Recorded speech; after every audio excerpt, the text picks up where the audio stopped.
I must thank you, the Gambians in Birmingham, and maybe there are others who have come from some other parts of the UK to come here to assemble here at this evening hour. You are just so wonderful. You are good people, and we love you. So now let me just make a brief statement about the mission of the TRRC, and then the Deputy High Commissioner will make his statement, and then we will flow from there. I understand that the hall is up to 8 o'clock, and so we will try to make it quick and snappy and sweet and understanding. Now, the Truth, Reconciliation and Reparation Commission, TRRC, was established by an Act of Parliament to investigate and establish an impartial historical record of the nature, causes, and extent of violations and abuses of human rights committed during the period July 1994 to January 2017. Now, Part 3 of the Act sets out the objectives of the TRRC, which are to A, create an impartial historical record of violations and abuses of human rights from July 1994 to January 2017 in order to, 1, promote healing and reconciliation, 2, respond to the needs of the victims, 3, address impunity, and 4, prevent a repeat of the violations and abuses suffered by making recommendations for the establishment of appropriate preventive mechanisms, including institutional and legal reforms. B, establish and make known the fate or whereabouts of disappeared victims.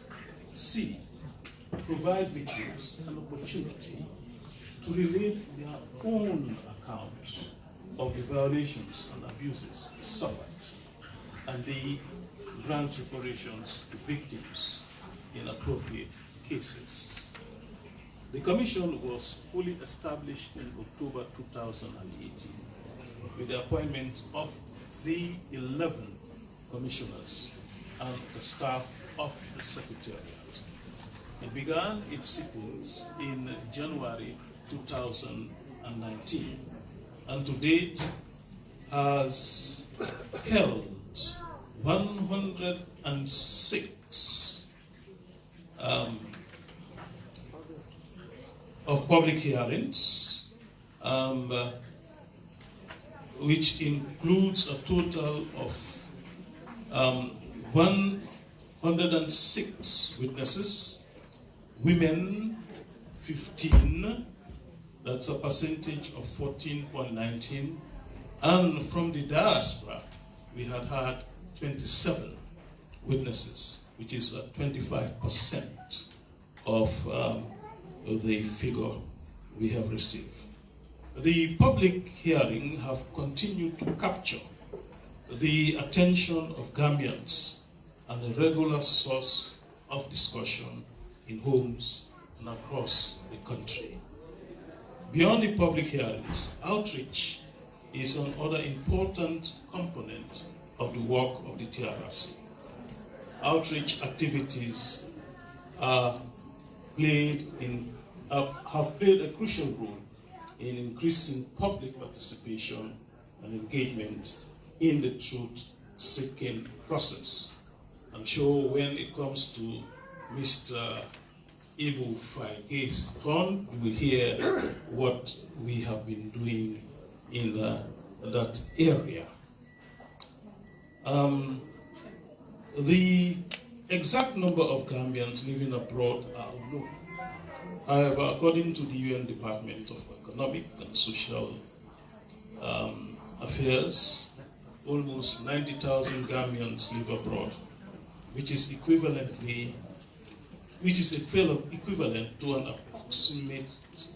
to approximately 5% of the entire Gambian population. According to this data, 50% of Gambians living abroad are located in the United States and in the United Kingdom, and another 25% reside in other European countries such as Norway and Sweden. Beyond the sheer value of Gambians in the diaspora, efforts of this constituency were a key to contributing factor to the ending of dictatorship in the Gambia. They, that is you, diaspora, contributed financially to the coalition campaign, and perhaps even more effectively, relentlessly raised awareness about Jammeh's tyrannical rule on social and other electronic media sources, which in turn moved Gambians in the country to topple Jammeh through the ballot box. Since the commencement of the TRRC process, Gambians in the diaspora have been keenly following in progression and, in fact, initiated the only two private fundraising activities for two victims that appeared before the TRRC. For that, we say bravo to all of you.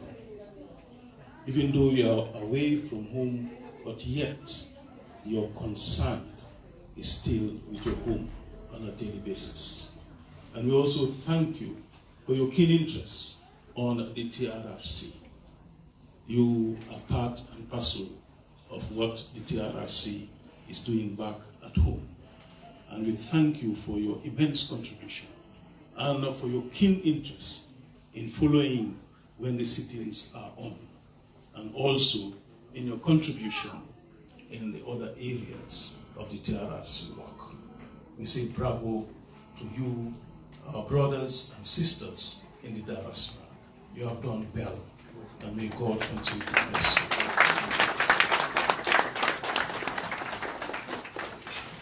With that, now I will ask the Deputy High Commissioner to say something. Thank you very much. Good evening, everyone. Madam Chairperson, the Lead Council, the Commissioners, members of the TRRC, good evening once again. This is with regret that His Excellency, the High Commissioner, Mr. Francis Blaine, is not able to attend the meeting due to a prior commitment. Honorable Commissioners, the Lead Council, members of the TRRC, the entire Gambian community in Birmingham, those from its suburban, on behalf of the Gambia High Commission in London, I am very honored and immensely pleased to welcome everyone here today to Birmingham for another meeting of the TRRC with the Gambian communities in this beautiful city of the United Kingdom. On behalf of my colleagues at the High Commission, I would like to thank everyone for sacrificing all your precious times and commitment to come to attend this meeting today in Birmingham. I wish to also express sincere thanks and appreciation to the community leaders of Birmingham, the entire communities of Birmingham through Mr. Ansumana Barrow and Usman Jai for all your collective efforts with other Gambians within and outside Birmingham for the brilliant pre-progression, making this meeting a success. Allah Baraka, Jering Jeff, and Jara Membel team. Your collective efforts and cohesiveness among yourselves is commendable. And we wish to wholeheartedly congratulate you for all the wonderful jobs and hospitalities. Ladies and gentlemen, the TRRC is on the tour of Europe and the United Kingdom. It's the first point of call in which Birmingham is the second city where we are holding this important meeting after London. Birmingham has one of the largest population of Gambians in the United Kingdom. The TRRC Commission deems it extremely important and that every Gambian is given the opportunity to be heard. Sharing your experience would be of great deal to the success of their task, that will also help shape the future of the country in a better way.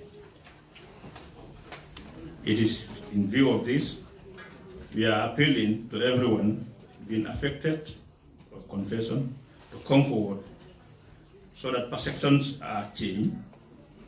The truth will give us peace of mind. It will also bring love and respect among ourselves. It will create deeper connection in our society.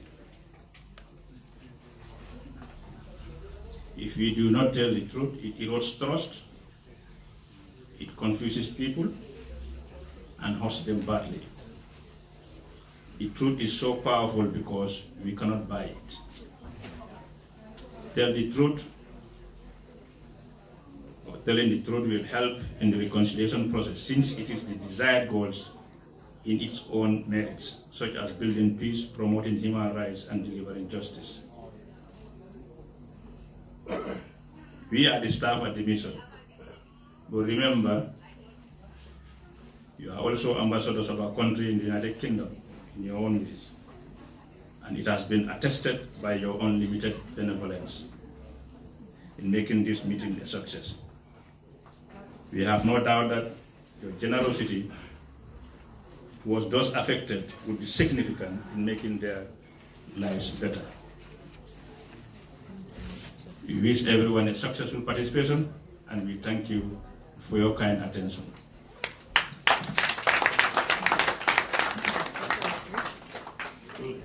Thank you, Your Excellency, the Deputy High Commissioner. We thank you for your lead role of the Gambians that live in the United Kingdom. And we have been impressed that all of you are working together as a body, as a unit. And this is what is important. You know, where Gambians are, we must come together. And we have seen it in this, our short visit, that you, the Gambians that are living here in the UK, you are collaborating with the Gambia High Commission. Bravo and well done. Keep it up. I shall now ask the Deputy Chairperson of the TRRC to make a few statements. I think Barbaro has something to say. Oh, is that so? With regards to the program. No, sorry, it's just for me to do the document, you know, to let people know some of the. Oh, I see. You know, we have already that was the plan. Actually, he can carry on. Oh, okay. Well, we are sorry. The thing is, we were just trying to manage time. We don't want to steal the studio from you. But anyway, if we can exceed the time, well and good for us. All right. Okay.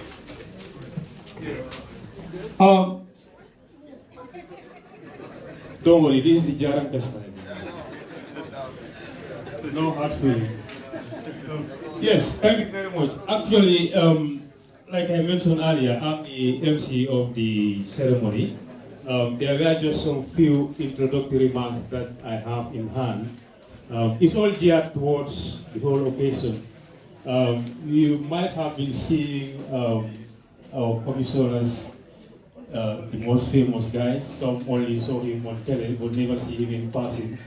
You know. So these are the few things that we have, and then actually, like the bishop, who is the chair of this occasion, will carry on do his statement, which he has done already. So I'm not dragging you back again. But basically, that's the whole idea. And also, it's just to welcome the commissioners, the council, and the whole TRRC team in Birmingham, West Midlands. So Commissioner, Mr. Chair, Mr. Lead Council, Imam, Auntie Adelaide, you are all welcome to Birmingham. Auntie Adelaide, and then Ami Samba. So you see, I saw her on tele, but I never met her in person. So I cannot remember her name. Yes, you are welcome to Birmingham. We are here, and actually we know, we have seen on paper what your aims and objectives are, why you are here. So I will definitely leave that up to you, and then you can carry on. But basically, as we get into it now, there's nothing much I can say in my paper, so everything is done. The next announcement I would want to make is, can I kindly urge everyone with due respect to silence your phones, because otherwise we'll be having feedback on the microphone and it will create some distraction. So please, if you can put your phones on silence, that will be most grateful. Thank you very much. Mr. Chair, I think I don't have much to say now, because we don't have enough time. So, yes, we don't have much time, so I hand you back the microphone, and then you can carry on. Thank you. Thank you, Mr. Pabaro. Thank you. You are welcome. You know, we are co-chairs of the occasion. Absolutely, yes. Yes. Thank you so much. Yeah. Okay then, Auntie Adelaide.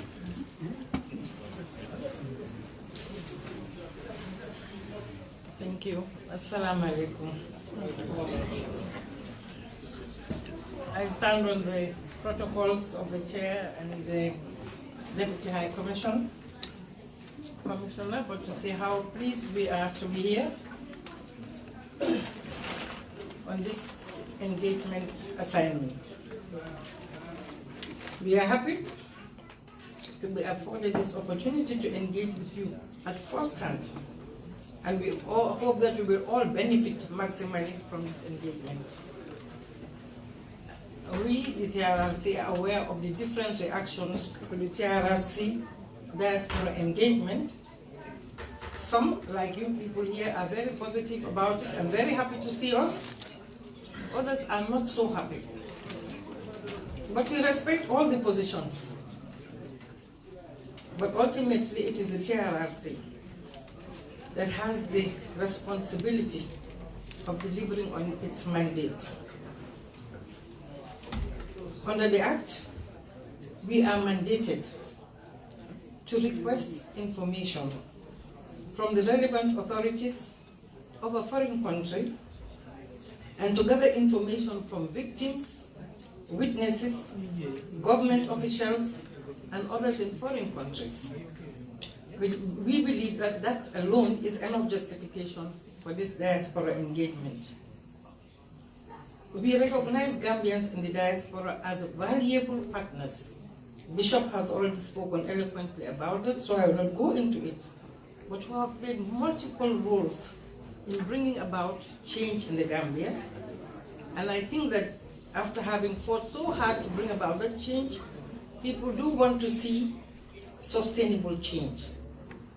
And people in the diaspora, we hope will be able to chart a way forward in which we can work effectively with each other. The TRRC values partnerships.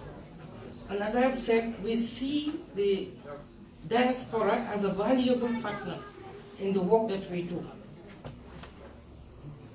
We have been working with partners, which include the UNDP Peace Building Support Unit, the Office of the High Commissioner for Human Rights, the International Center for Transitional Justice, the International Institute for Democracy and Human Rights, for Democracy and Electoral Assistance, the Institute for Integrated Transitions, Catholic Relief Services, the Gambia, FLAG, that's the Female Lawyers Association of the Gambia Center for Victims of Human Rights Violations, the African Center for Democracy and Human Rights Violations,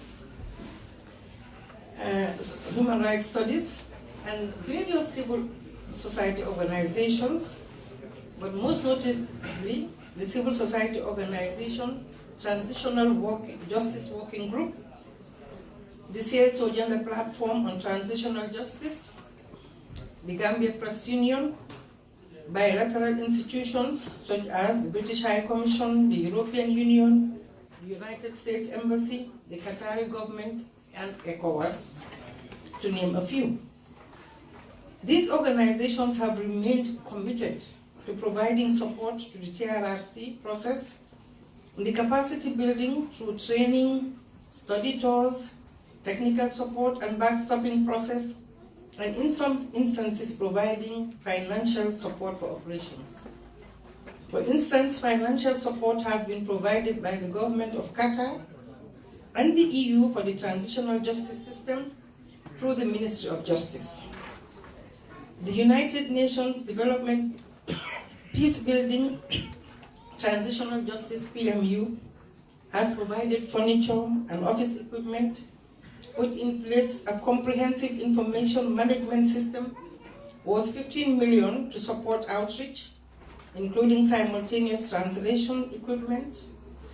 They are also the sole sponsors of this diaspora engagement. The office is represented here by Ida Person, who is sitting there quietly in the corner.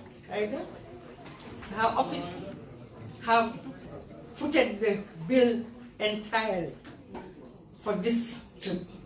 So for people who are saying we're wasting, how do you call it, Gambia taxpayers' money, it is always good for people to find out before they make pronouncements. So Ida, thank you.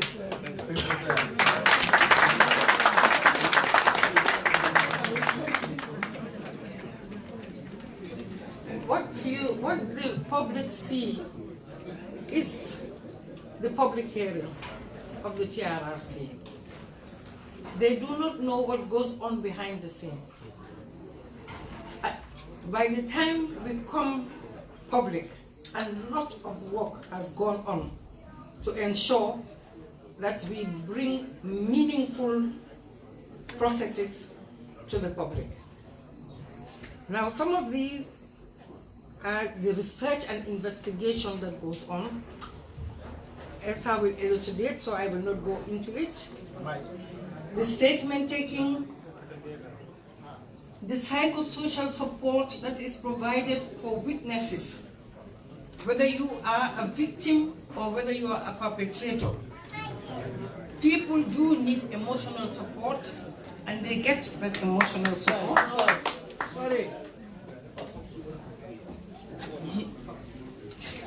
You have the Women's Division, who is there to help encourage Gambian women to come and testify before the commission. When we are on break for a week, we have our committee meetings. We have 5 committees. The committees are the Human Rights Committee, which is headed by the chairperson himself. We have Reconciliation, which is headed by Imam Diallo. Amnesty, which is headed by Bishop. Reparations, which is headed by myself. And Gender and Youth, which is headed by Hannah Jones.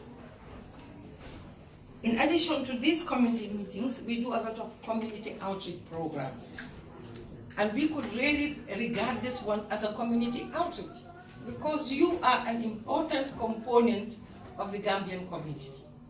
That is why we have had series of community engagements in the Gambia, and now we are having this one here with you people. Now, contrary to popular belief, the TRRC is not floating in money. We are seriously constrained by inadequacy of financial resources. Many activities cannot be implemented simply because the finances are not available. Communication, for example, is a major issue. I've just told you that the UNDP Transitional Justice Peace Building Unit provided the resources for translations, but up to now we are not able to do live broadcasts in the national languages. Hearings are mostly held in English, which is the official language of communication. This means that the vast majority of Gambians are excluded from the process. And you can see the change in the country when hearings are done in the national languages. The lead council does its best to encourage people to talk in the national languages, but if the witness does not want to talk in the national language, what can you do? But allow him or her to speak in English. We do have simultaneous translations, but that is only within the room. If you're in the hearing room, you can get a stream in Wolof, Mandinka, Pular, whatever you want, even Jola. But the only thing is outside, we haven't conquered that problem yet. Another major problem is how do we find common ground with the people in the Fonies? If you are talking about healing and reconciliation, it means that you have to bring everybody on board. But if the Foni don't want to know, how do we, as a body, find common ground with people who have suffered immensely under this regime? Most of the witch hunts were done in the Fonies. But the people of the Fonies do not want anybody to talk about what happened because they see it as a witch hunt against a particular individual, or they see it as a witch hunt against a particular ethnic group, which is not the case. So we as a body and as a country must find ways and means of bringing the Fonies on the same level as other parts of the country. Because there is no point in having one part of the country going this way and the other part of the country being excluded.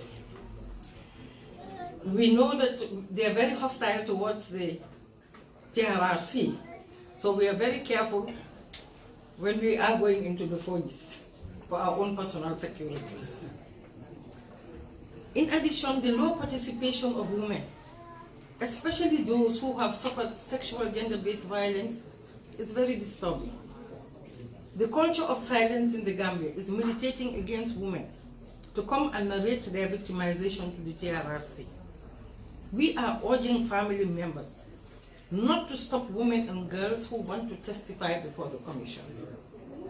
And we are also urging them not to make value judgments on people who have come out and spoken out. Even as recently as when Binta Mane spoke, I saw comments on Facebook, on other media saying she's lying. How can that girl was just 15. She has the courage to come out and speak out, and people are still judging her. We do not need that. We have to be gender sensitive. But the TRRC will take all precautionary measures to safeguard women and girls from being identified and stigmatized within their communities, workplaces. If you saw Binta, her name has been a public name since 2000. So we can use her name in public. But the TRRC did everything within its means to make sure that people did not see her face, except those who know her, of course. We are also constrained by people who refrain from participating. I am not saying people who stop others from participating, but people who will tell you, oh, you know that story was not quite complete. But if you know the complete story, why don't you come and tell us the complete story?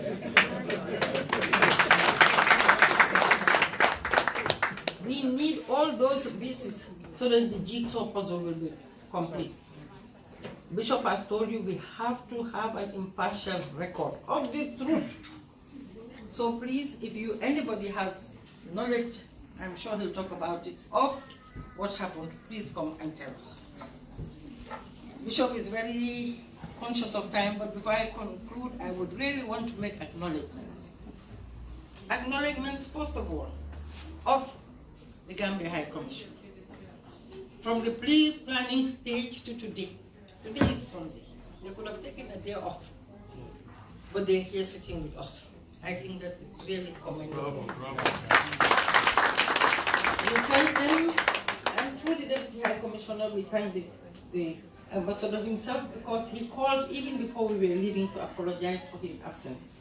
But even if he was here, I don't think he could have done more than what they have done. Thank you, Deputy. Thank you to your entire team. We are very, very... Now to coming to Birmingham, we would like to really thank the Gambia Association. I cannot call all the names on the list, but we thank you for the delicious food. We thank you for the drinks, the water, the hospitality, the tea and the coffee, the mobility, the PA system. We thank you for each and everyone who has contributed in cash, in kind. We thank you people for coming forward. Birmingham is my city. So don't you see, I dare not mention any name here, because I have got brothers, sisters, nephews, nieces, colleagues, everybody in this hall. So I dare not mention a name. But I would like to single out Ablai for the simple reason that when I came to Birmingham, it was his father who took me under his wing and made my stay and my little daughter's stay in Birmingham a very successful stay. So Ablai, his father, Kotonkali, Bamsule Cham, Babu Sar, all those people, they really made my life in Birmingham very easy.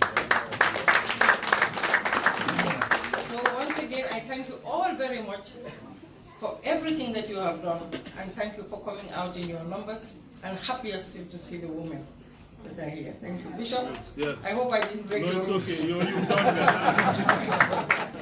You've done well. If we can, hijack the time from moving upward, we will do that. Because we have a lot of things to say to you.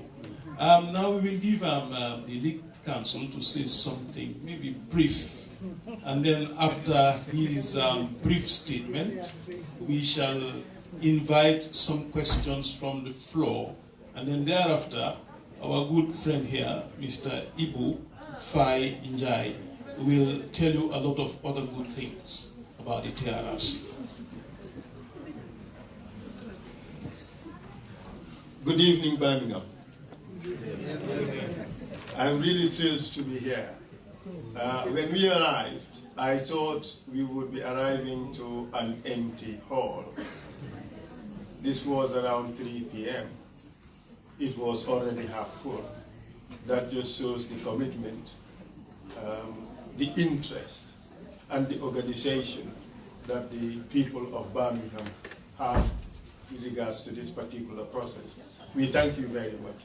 Give yourselves a round of applause.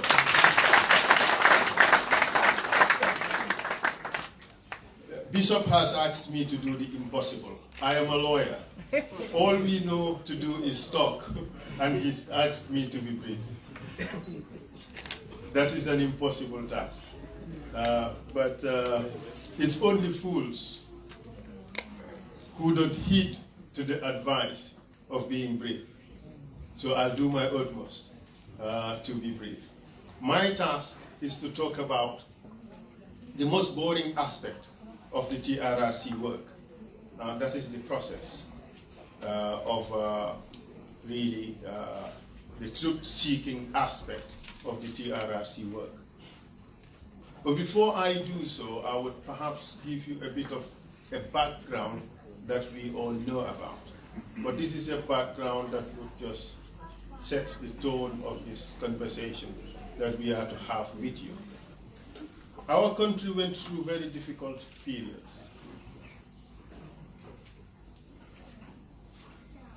We registered the cleanest human rights record in Africa for decades.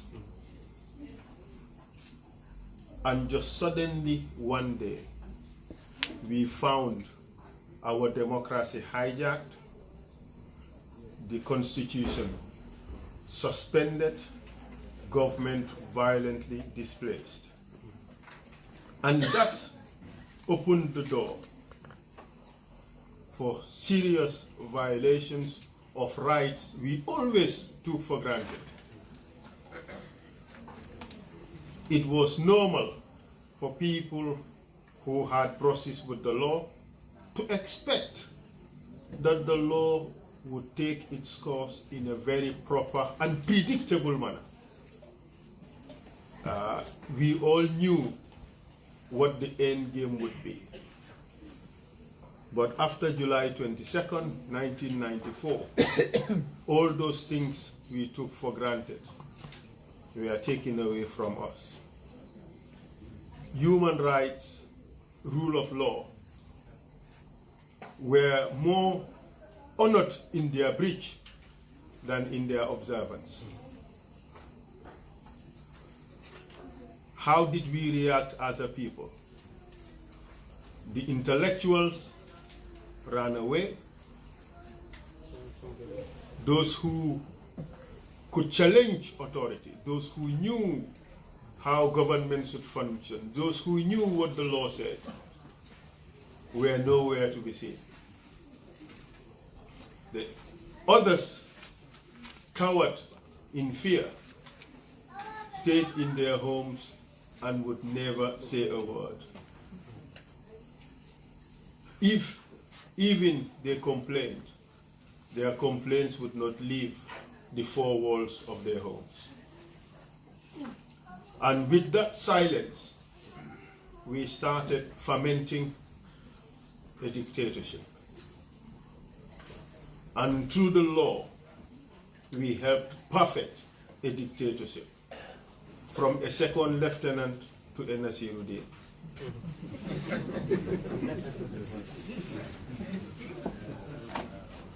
That monster was our creation. We did it.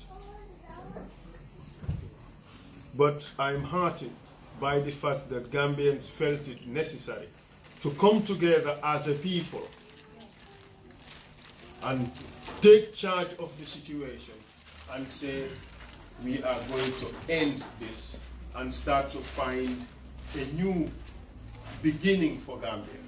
A beginning that would be based on solid grounds, on solid foundation for rule of law, democracy, and the observance and respect of human rights. But in so doing, it became necessary for us to dial backwards, to enter into an inquiry as to how we got to where, to that point wherein we had a perfect dictatorship. What were the rights violations that occurred? Who participated in what, and who were the victims? With a view to not just recognize and honor the victims, but also to ensure that these violations would no longer happen again in Gambian society, because so terrible they were that Gambian people would not wish to see that occur again in our society. And also, to, could we turn off our mobile phones, please?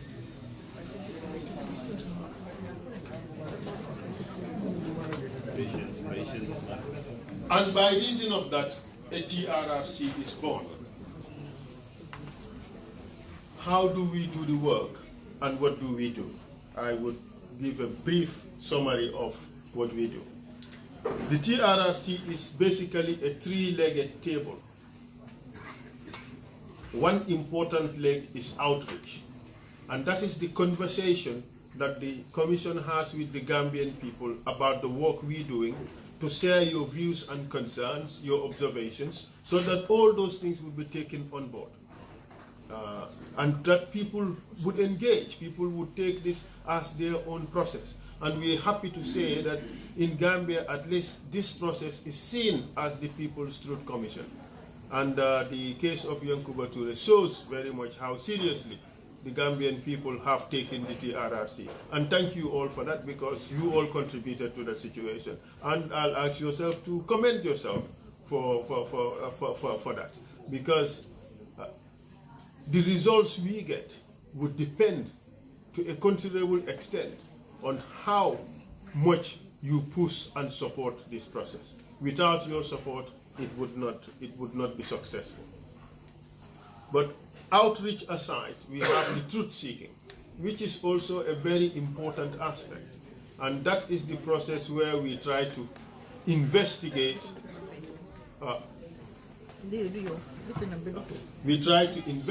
what has happened, and hold public hearings so that the truth would come out for everyone to know. And then the third and very important limb is the end game. After we have done the outreach and the truth seeking, you have had all the hearings, the last and most significant limb is the end game.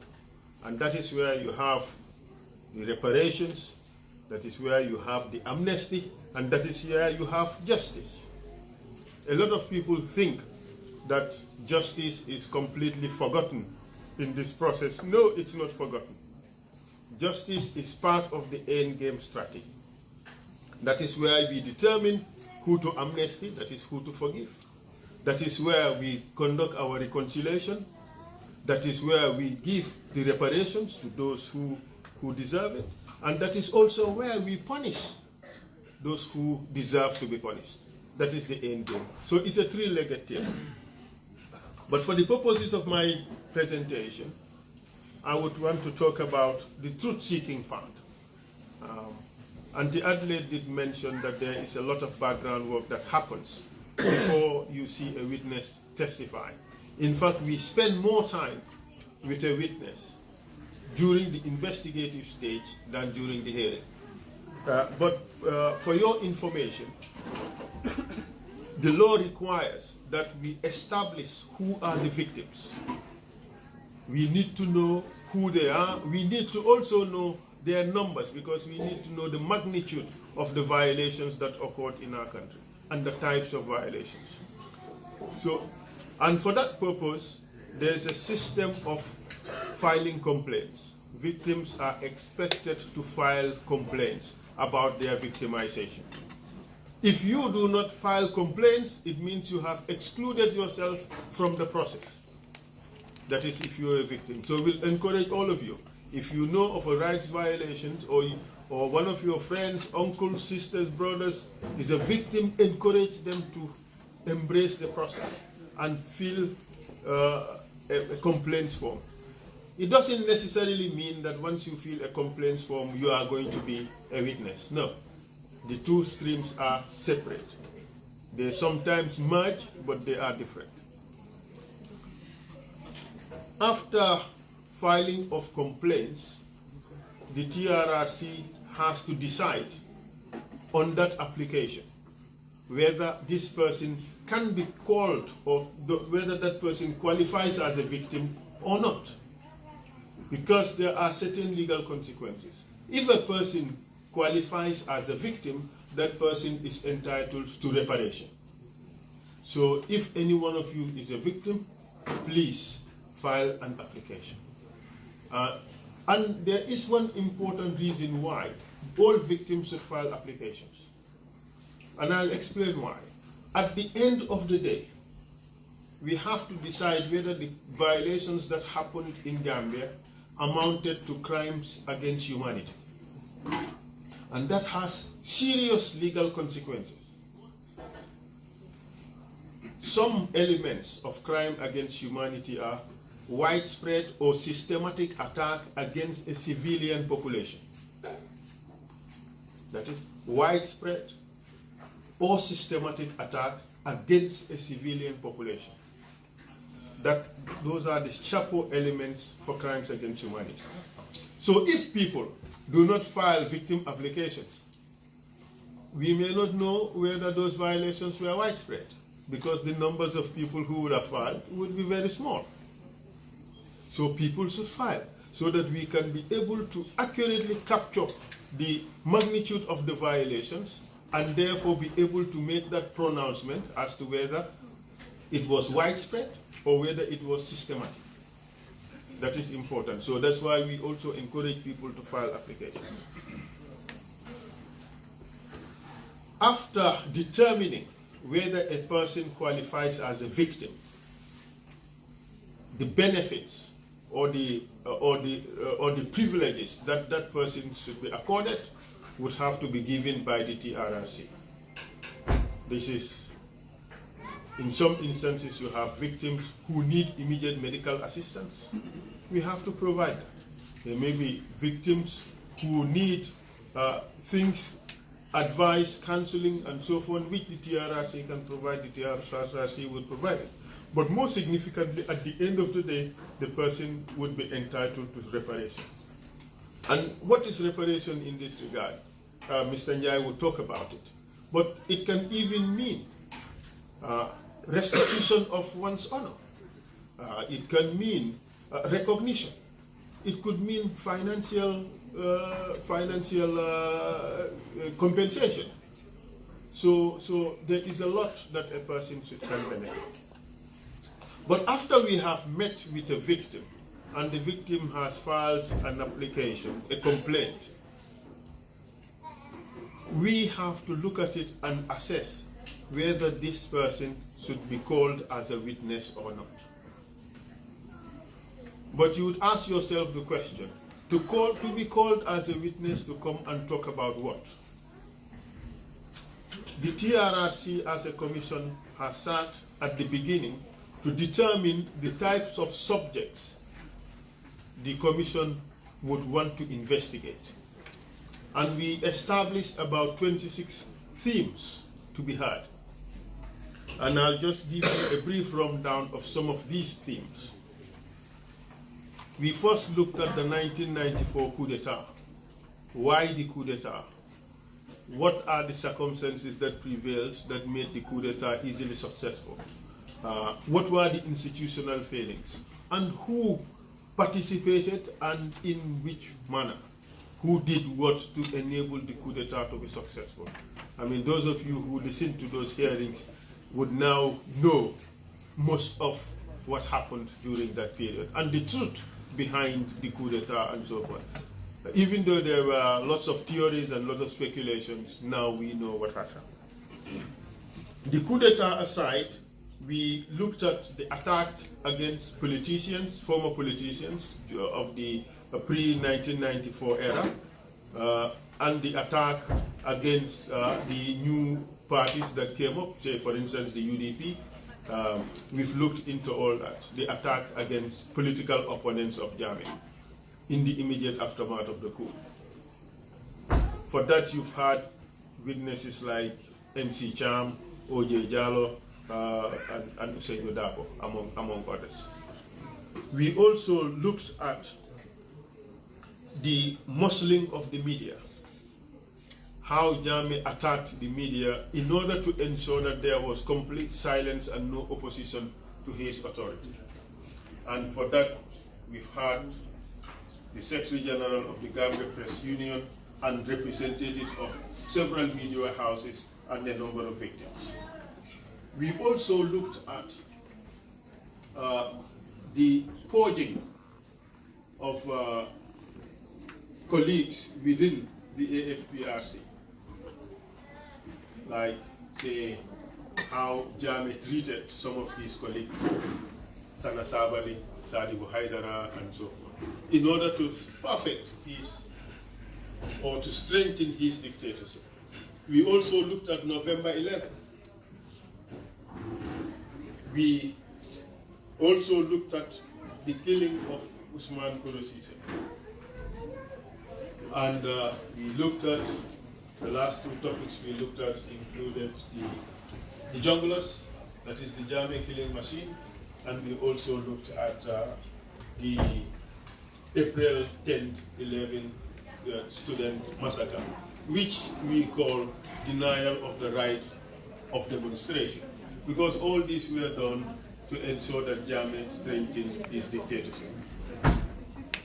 So other topics that we would look at also include institutional or certain institutions, because we need to know how these institutions contributed to the dictatorship that existed.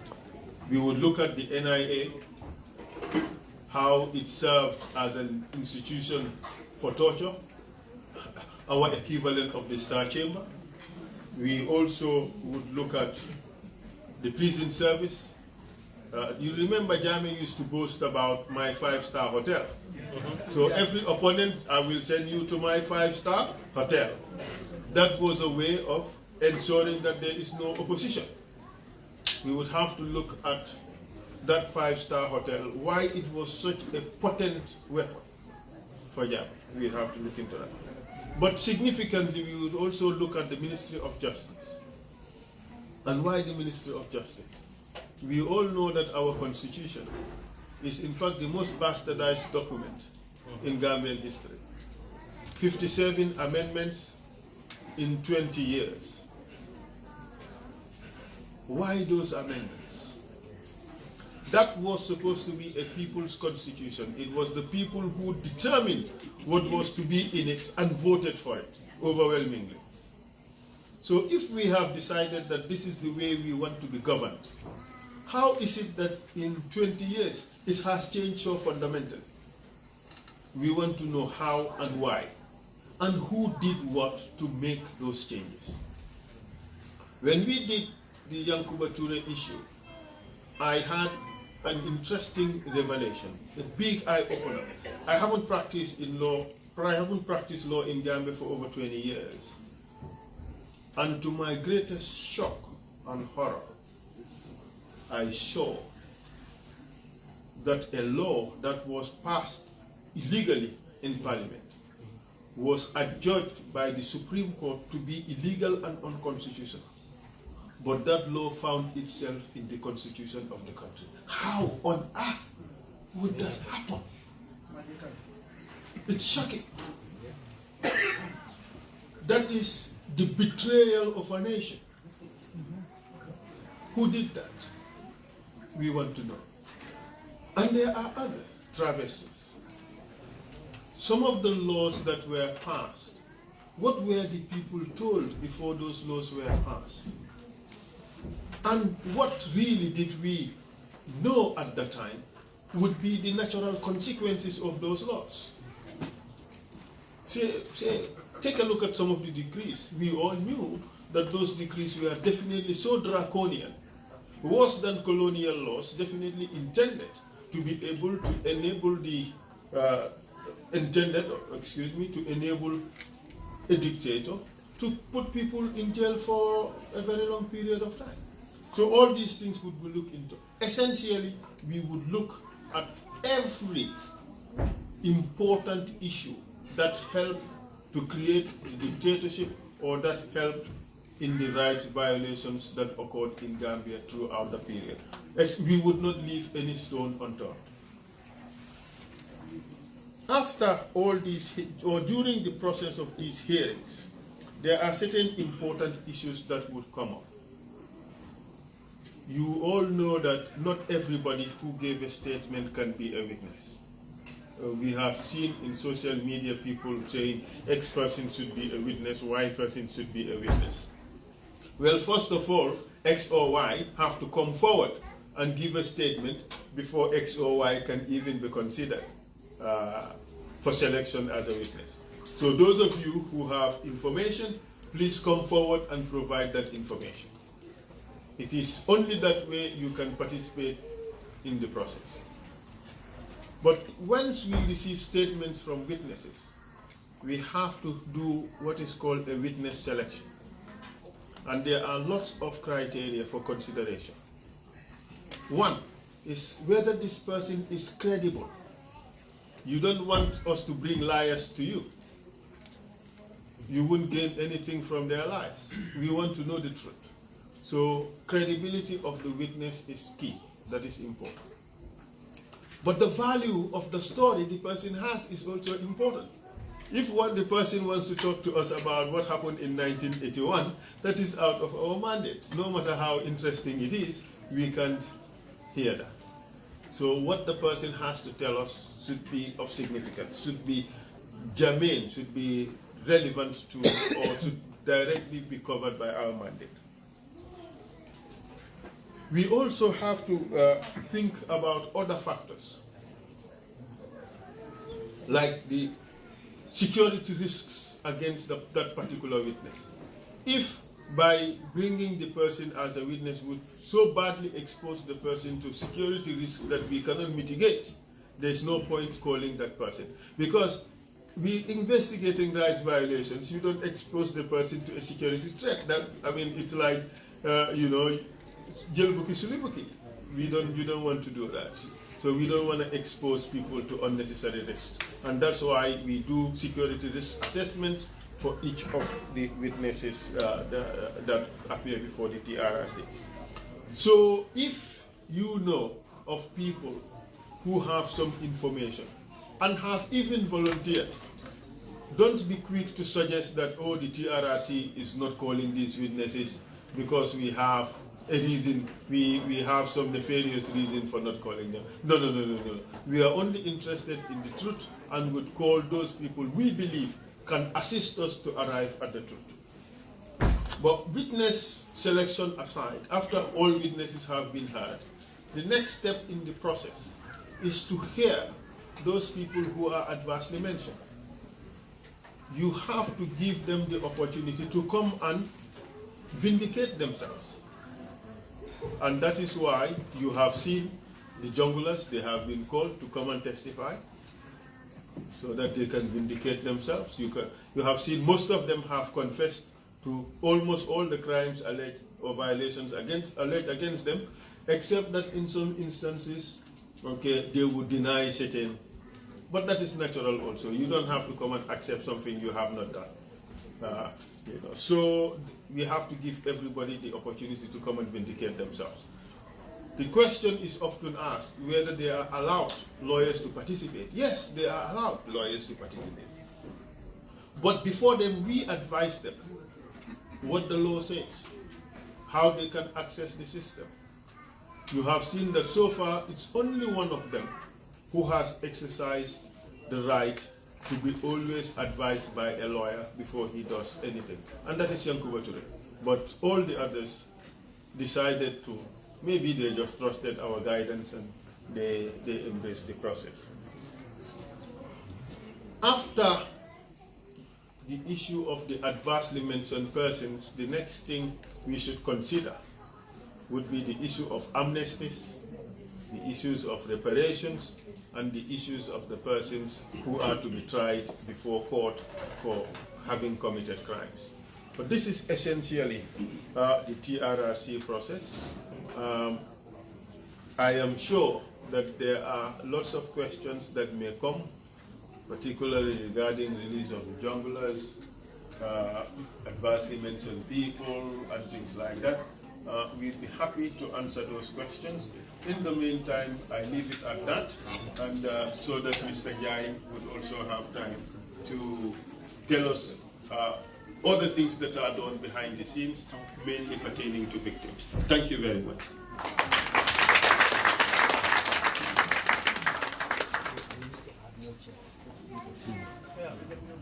Okay, please, okay. They are bringing some more chairs.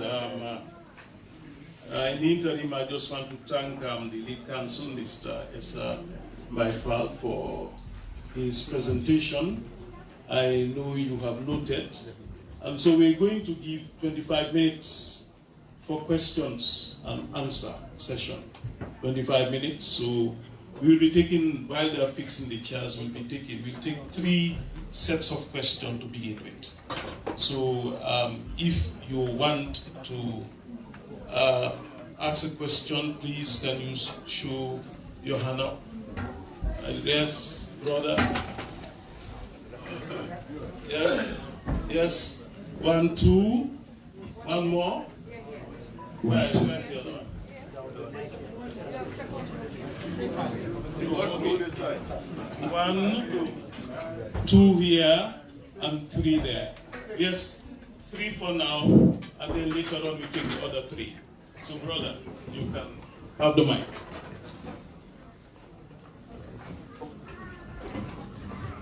Assalamu alaikum. Greetings to the TRRC members and everybody here. Just because we are running out of time, I'm just going to go to the questions straight. Your name? My name is Malang Dabo from Bristol. My question is, now that we know who Yaya Jammeh is, we all can agree that he's a criminal, true and true.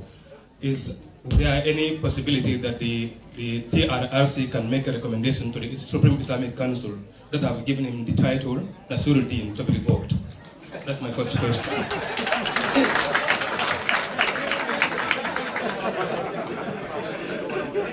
Yeah, my second question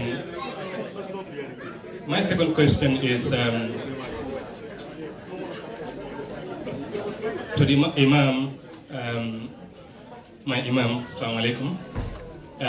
During the one of the hearings, when Alaji Martin appeared, you asked him, how can you show us that never again would that happen again with people like you in the system?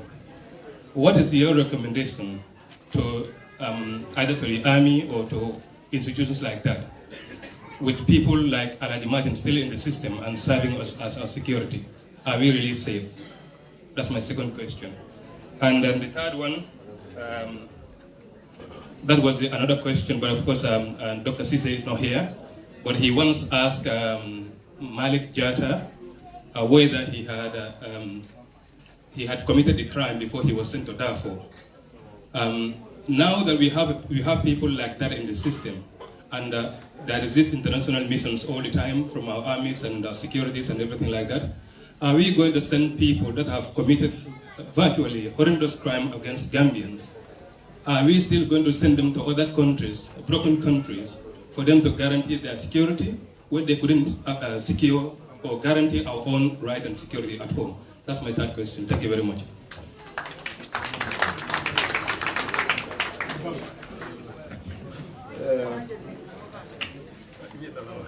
Yes, no, I think you have to answer and Imam have one.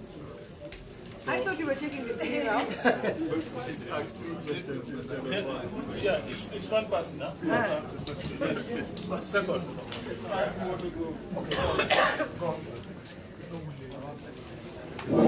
Okay, good evening. My name is Farsane. I live in Birmingham here.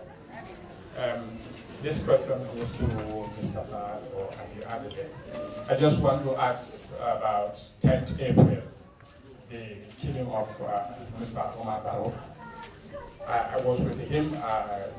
I'm a living witness when he was shot. So, what are the procedures? Am I going to write a written statement, or you're going to invite me to talk one-to-one? That's my question. Yes, sir. No, this one first. Then after there will be the second ceremony.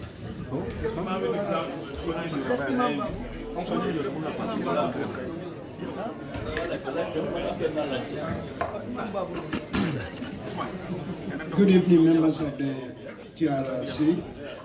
Just to thank you for making this trip to UK and Birmingham this evening. My question is relating to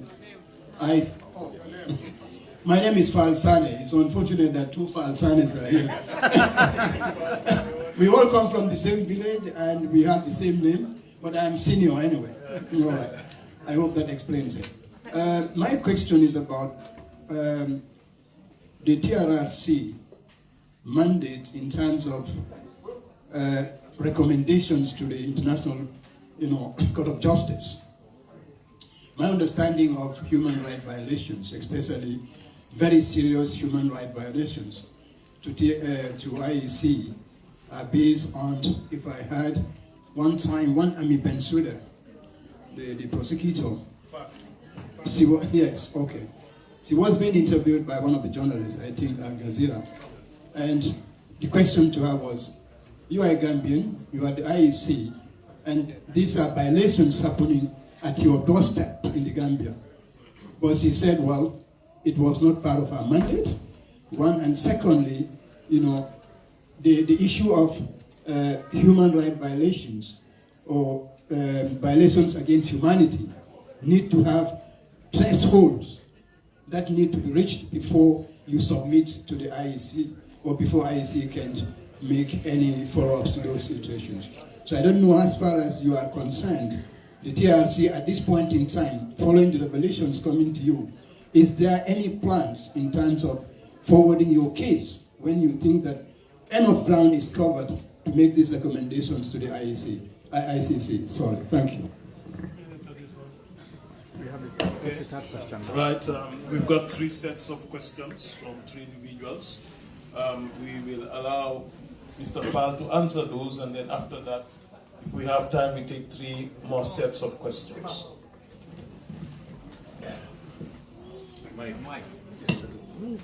Sorry. Thank you for proposing those very important questions. Perhaps I will start with the last, because it's the easiest question, because it's a very legal question. That is the interview between Mrs. Fatou Bensouda and Tim Sebastian regarding her decision not to commence a proprio motu investigations on the rights violations in the Gambia. This has been much talked about in Gambian circles.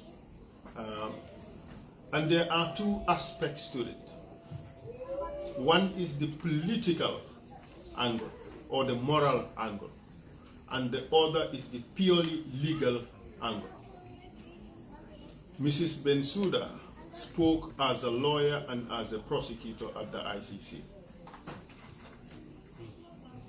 I have had the good fortune to work at the ICC as a senior trial lawyer or as a lead investigator.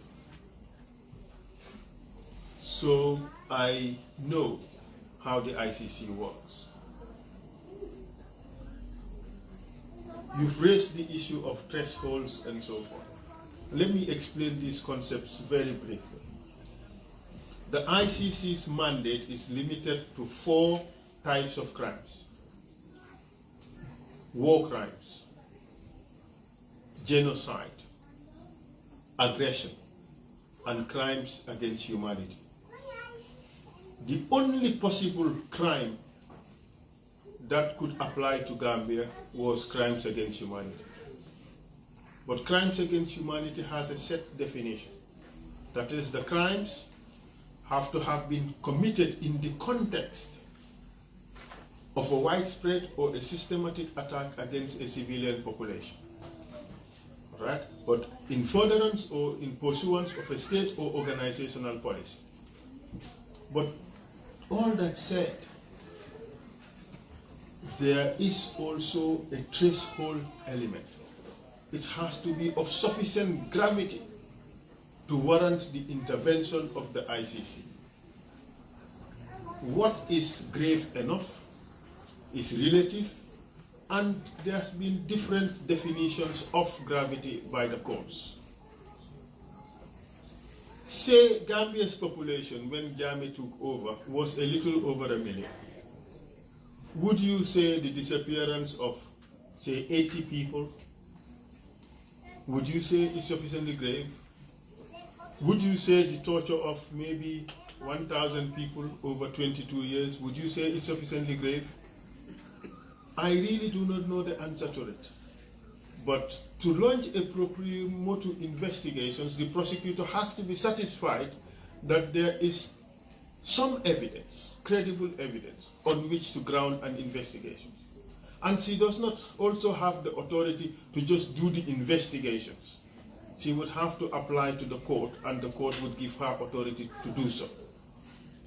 But the first assessment has to be by the office of the prosecutor and be satisfied that they have enough evidence. In her judgment, she did not have the evidence. I will not challenge her conclusion. That is hers. But perhaps because of the fact that she is Gambian, Gambians expected more from her. Gambians thought she'd be more committed to, being the world prosecutor, Gambians thought she would be more proactive in ensuring that the crimes she is supposed to protect, or prosecute rather, would not be crimes that would be committed in her own country. So, and people expressed disappointment that she did not do enough. I will not comment on that, except to say that she may have been right legally on the basis of what she knew. So that is the law of the ICC. And this is why we are saying, let the victims come forward and make their complaints. Because if the more complaints we have, the stronger the case we can make against Jammeh. Because if say, assuming 10,000 people were tortured and only 300 filed applications, we wouldn't know the full truth of what happened. But if 8,000 people filed applications, it would be easier for the ICC to say, hang on, I think there is something in this that we need to look into. And that is why we encourage people to file applications. And for Falsani, Junior, we have statement takers here. Liaise with them, and you arrange how to submit your complaint or to make a statement. You can possibly make a statement today or this evening, or you can write your statement and send it to them, and you can perfect the statement later. But, you know, people should file complaints. So I hope I have answered your question, Falsani Senior, as to what the law is. Now, are there any plans to forward Jammeh's case to the ICC? Well, there is a plan.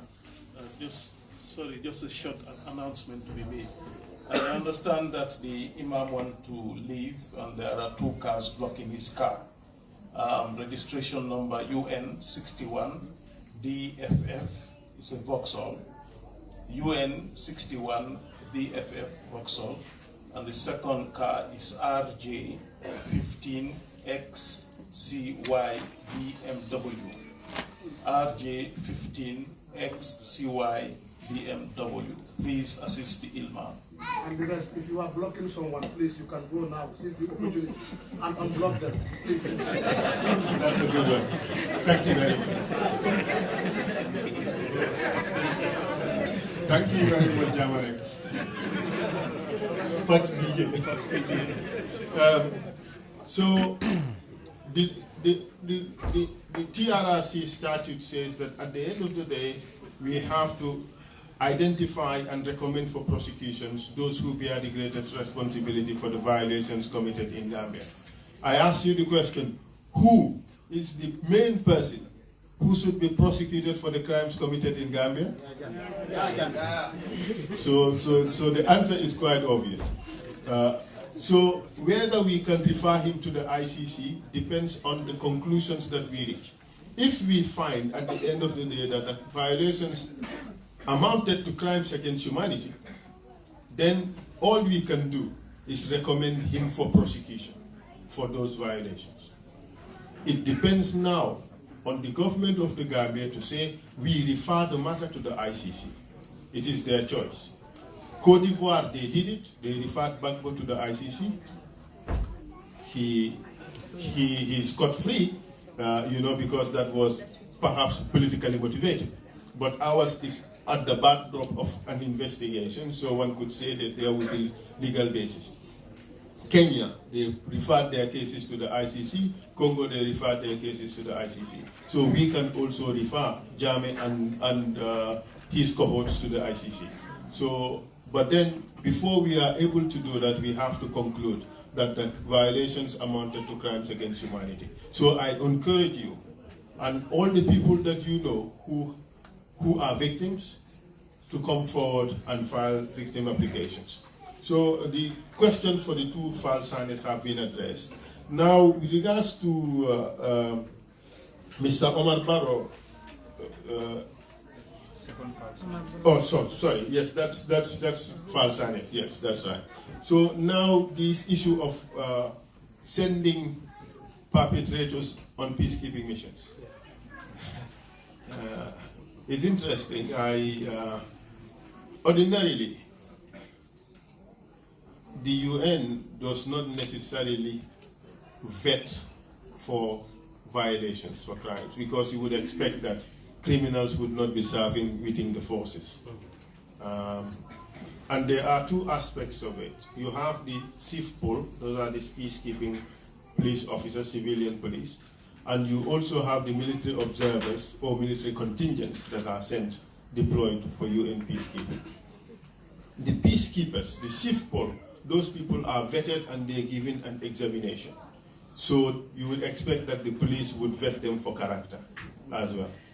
But with regards to the military, they are sent, they are deployed either as military observers, in that case it's on an individual basis, but otherwise they are deployed as contingents, either as a platoon or as a company or even as a battalion. So with those deployments, the UN just asked the country, the troop contributing country, to provide a formation. And once it comes to those formations, the UN would not vet who is within that formation. So it is a bit difficult for the UN. It is more a responsibility of the states to ensure that, well, perpetrators and criminals do not even walk within the system in the first place, let alone to be deployed to serve or to represent the country in an international occasion or international endeavor, such as a peacekeeping mission and so forth. What Gambia does is a bit tricky because peacekeeping missions is a good source of money. In fact, in New York, I started the process of sending Gambians to peacekeeping missions. And for the police, it's quite interesting because you have a mission subsistence allowance, depending on the country where one is serving. So it's a lot of money involved for people coming from developing countries. I'll give you one story. When I first deployed to East Timor in January 2000, about 26 Gambian police officers were deployed also to East Timor. So I met with a group in Australia, and something interesting happened. They were being given their briefing, so I said, out of curiosity, let me just go and see what is happening. And when they were in a hall like this, they were informed how much money they were going to get. And one of them ran away from the hall and went to this phone and slot coins. So I was there curious. I kept saying, Fatu, na alawan to sala salary min beje abedo mo chow.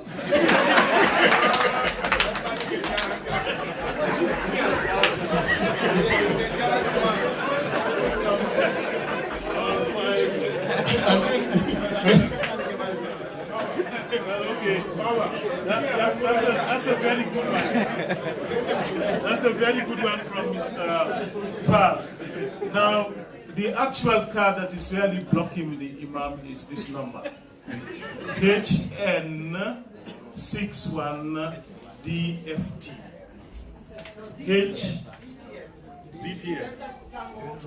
DTF. HN61DTF. So if you are here, please kindly go and help them. Thank you. All right. Thank you. So the reason why the guy said that, he was receiving $135 US a day. That was more than his monthly salary. So what would it mean for Fatu to spend the $3,000 he was earning in Ghana? So the peacekeeping is a source of a lot of money. So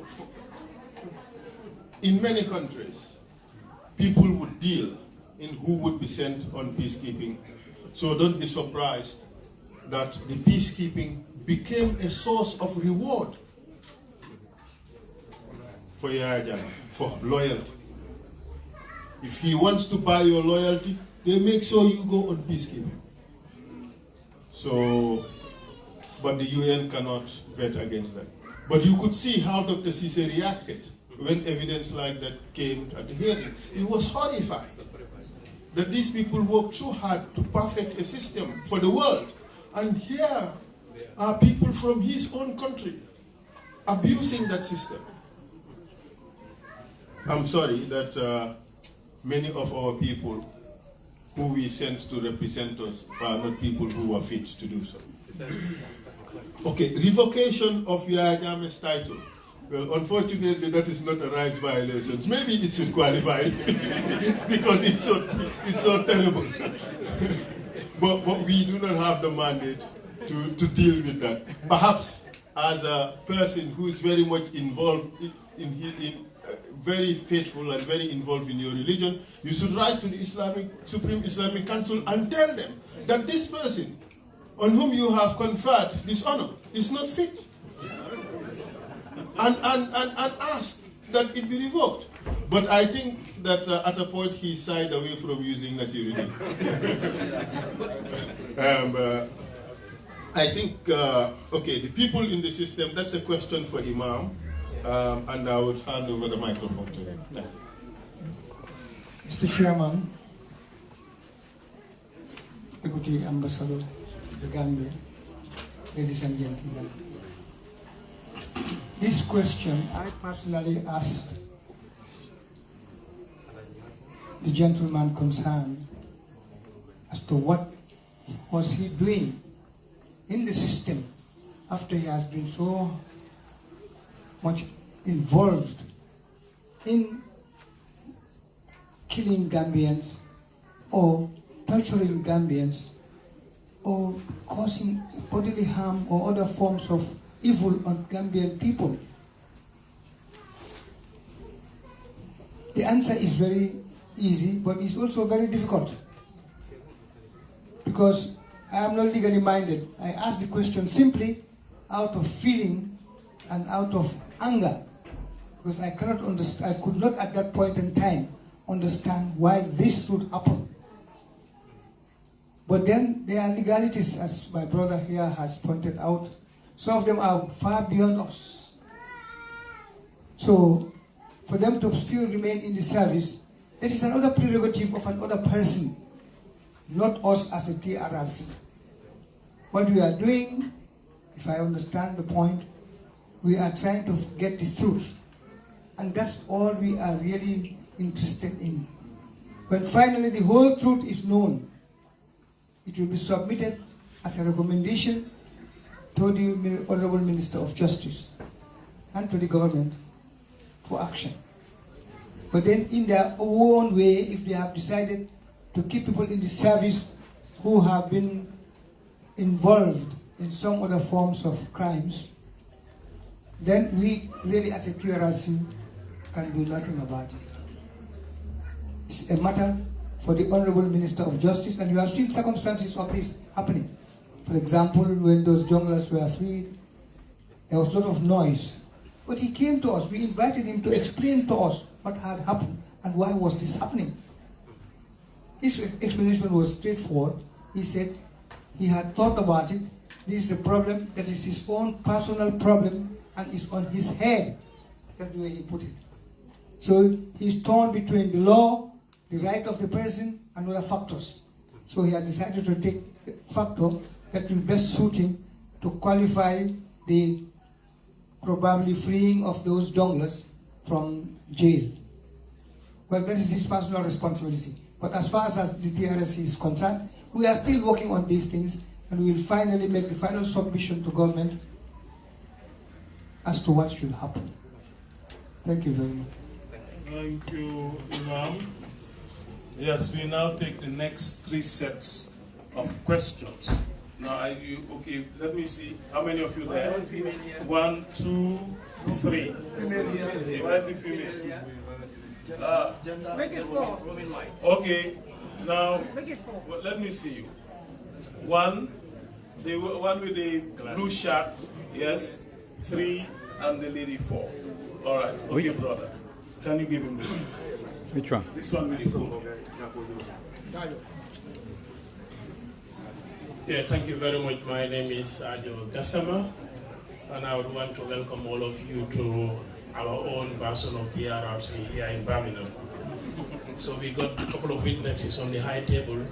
We are glad that you told us what you have done in the Gambia, and we highly commend you for a job well done.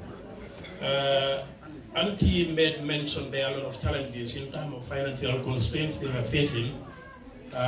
This commission is facing currently.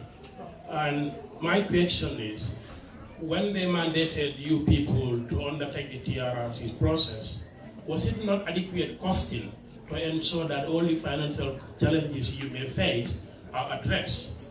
Then the other one is, that is the other question that will go to the lead counsel file. You talk about the issue of Fatou Bensouda. The interview she granted to Al Jazeera, we all listened to it.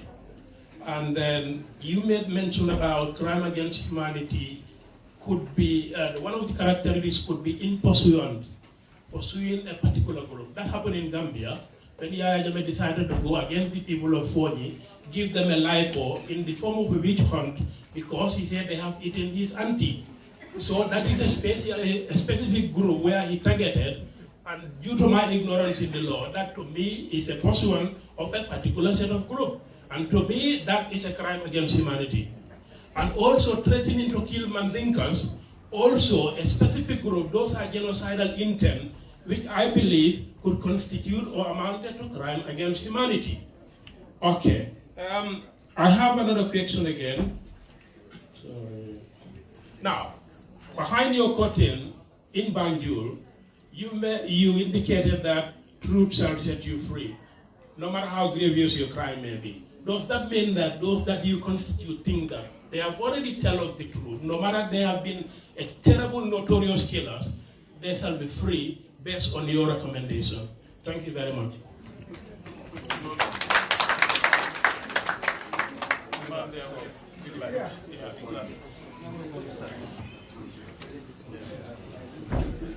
Hello, good evening, everyone.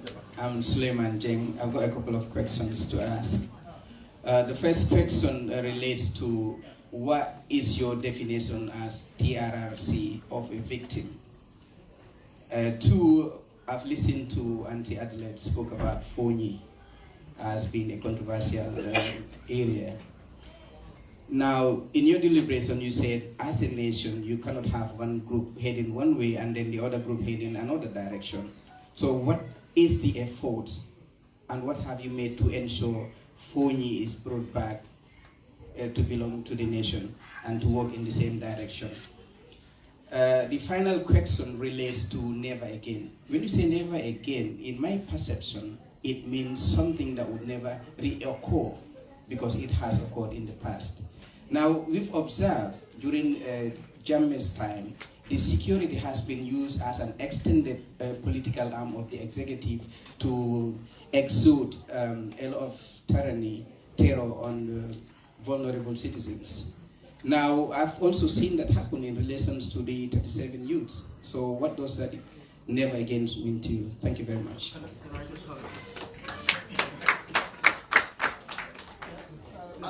I just want to have a follow-up on the point he touched on the phone. As the TRRC... It's off your name. Yeah, I just want to take the opportunity to follow a question regarding the issue of Fonyi. I am culturally from Fonyi, and I understand that we love ourselves as other people love themselves. The TRRC might be doing all the right things to the outreach and all the other background work that is necessary in order to get them on their side. But probably the government is not communicating to the Fonyi as inclusive as they should be. If they identify people that have committed these crimes to be still in the system, or seeing the government politically engaging people that were part of the problem within the community, they will just not see a difference, and they will want to preserve themselves and not coming forward. And another follow-up to what he has said about, I know the recommendations that are going to come after the TRRC, with the TRRC report. But in the case that we have started to see evidence of the government continuing the system that had brought us the dictatorship or kept the dictatorship on, do these TRRC, probably not in the open, but have advice, as we have seen Dr. Baba Gali Jallow did when the Faraba incident happened. He came out in the open to write to government to say that something has to be done now. If not, it's going to put us in our position into disrepute, to trying to say that we investigating crimes when crimes are continuing to be happening. If these things are not taken seriously, I think it will affect the work of the TRRC, that people might not come forward because their confidence have not been won, or the confidence that was won have evaporated due to the issues. And secondly, again, the government, again, if they are not acting on the recommendations of the past commissions, and this might lead people to think that this is going to be a useless exercise after all the money and energy spent in it. These are just points I wanted. Thank you. That's the lady, please. Are you one of them? Thank you. Good evening, everyone. My name is Sandy Joe. No, but I'm not a victim. This might not be a question, ladies and gentlemen, but more a recommendation for the TRRC. Everyone's open-eyed and they're all listening. They've given you all their ears. They watch. People are at work and they're watching the TRRC. One problem right now in Gambia is that our political affiliations, people are using it to thread on thin ice, in that we use, we're using a tribalistic thread to fight politics. Our people are small, with difficult to manage, and it can explode at any time. We are revisiting Yahya Jammeh's time, but we're not seeing it. The diaspora are speaking, we're not being listened to. We're pushed aside, and like I've just seen, the men are speaking and the women are sitting on the side. The gender parity is a big problem as well in our society. It's a big problem in little communities. Now, what I'm thinking the TRRC might be able to do is, whilst you're advising government on what has happened in the past and giving your recommendations, in a way try and tell the government softly to look again at their own people and not recycle the same people who have worked for Jammeh into our administration. The people are seeing that they are not happy, and Gambia might explode whilst we're watching.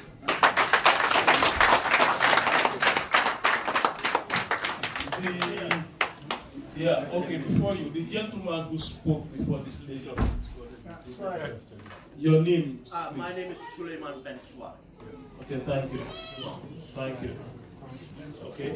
All right, now we shall, now what we're going to do, it's becoming interesting. We'll allow this question to be answered, and then we shall take your own and that of Mr. Baba Mas.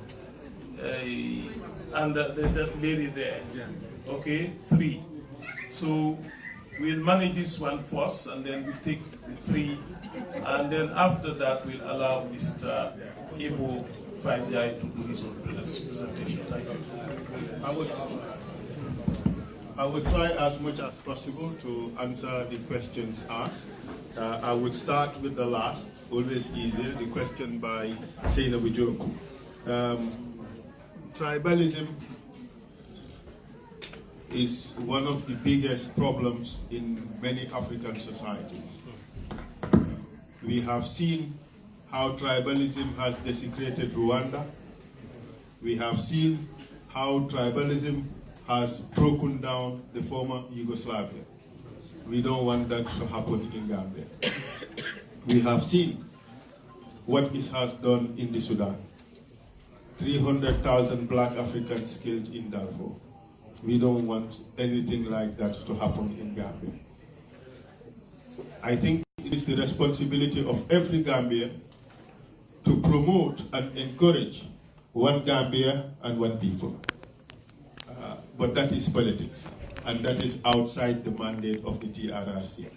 But it is our collective responsibility to foster cohesion and unity in Gambia. We are one people, one head.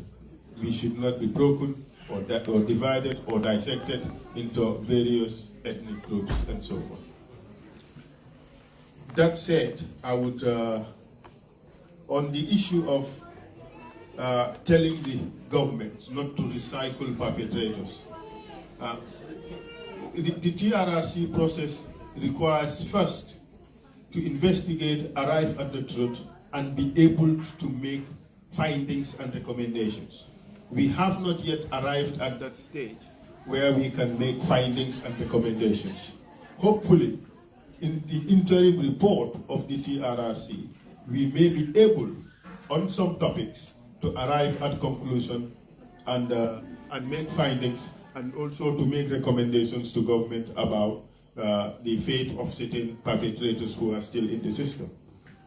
But remember, on the issue of prosecution, it is still the end game basket we're talking about. We have to first establish whether the violations that occurred were crimes against humanity, and to determine who are those who bear the greatest responsibility for these crimes.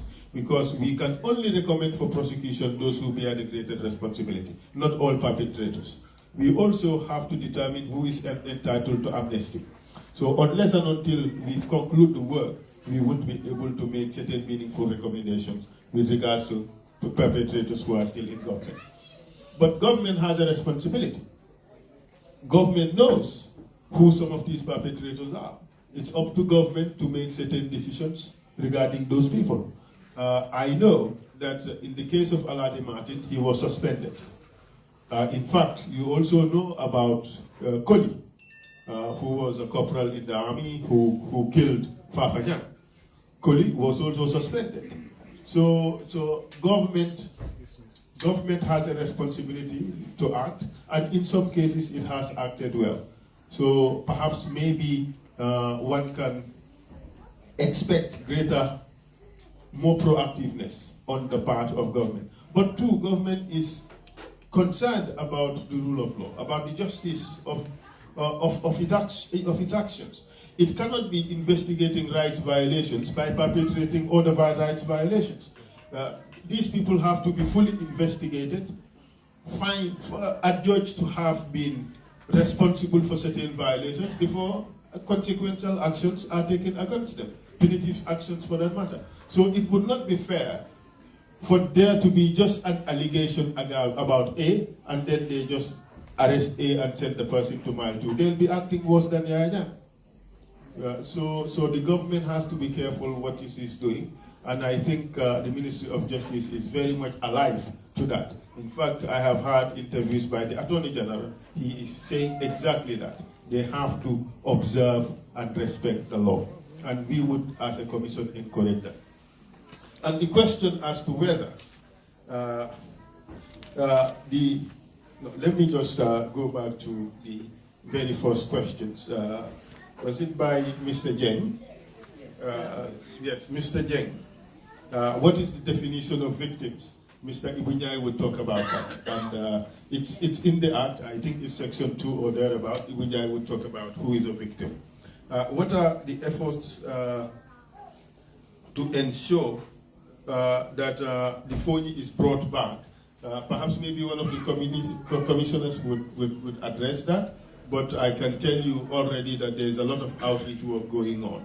But that question will be addressed by one of the commissioners. On the issue of the never again, that the security forces are used as an extension of the executive household to terrorize the people. And you talked about the 37 individuals who've just been remanded in custody. You see, the TRRC mandate is not prospective. It is retrogressive or retrospective or retroactive. We deal with violations that happened in the past and not current violations. We would, in fact, come into direct confrontation with government if we are to be, directly getting involved in what is happening today. That is not our mandate. That is the mandate of the National Human Rights Commission. The government has decided to establish a permanent commission on human rights. It is their responsibility to deal with those issues. The TRRC had occasionally pronounced itself on these ongoing perceived rights violations. But the honest truth is it's not within our mandate. And we have so much to deal with. I would rather, on a personal level, that we do not concentrate on things that are outside our docket, because already we have too much to do. So, with regards to the 37 youths, I will not encourage incarceration or detention of those people. I would not encourage it, because I have been to Mile 2 prison and have seen the conditions. You create more hardened and disgruntled people by sending them there. I do not know the full facts of what they have done, but I would not encourage unnecessary pre-trial detention.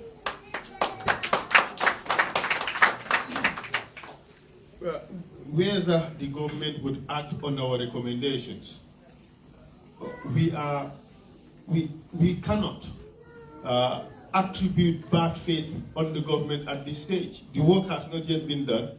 The recommendations have not yet come out.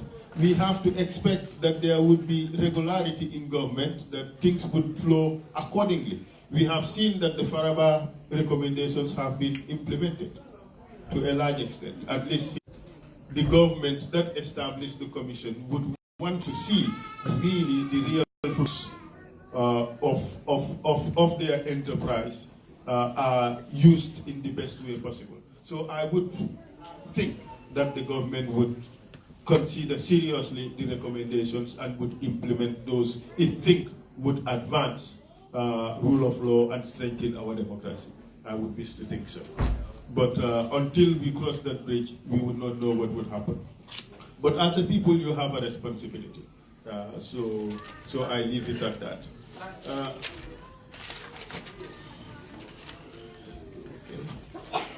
I think I have answered almost all the questions that I have written.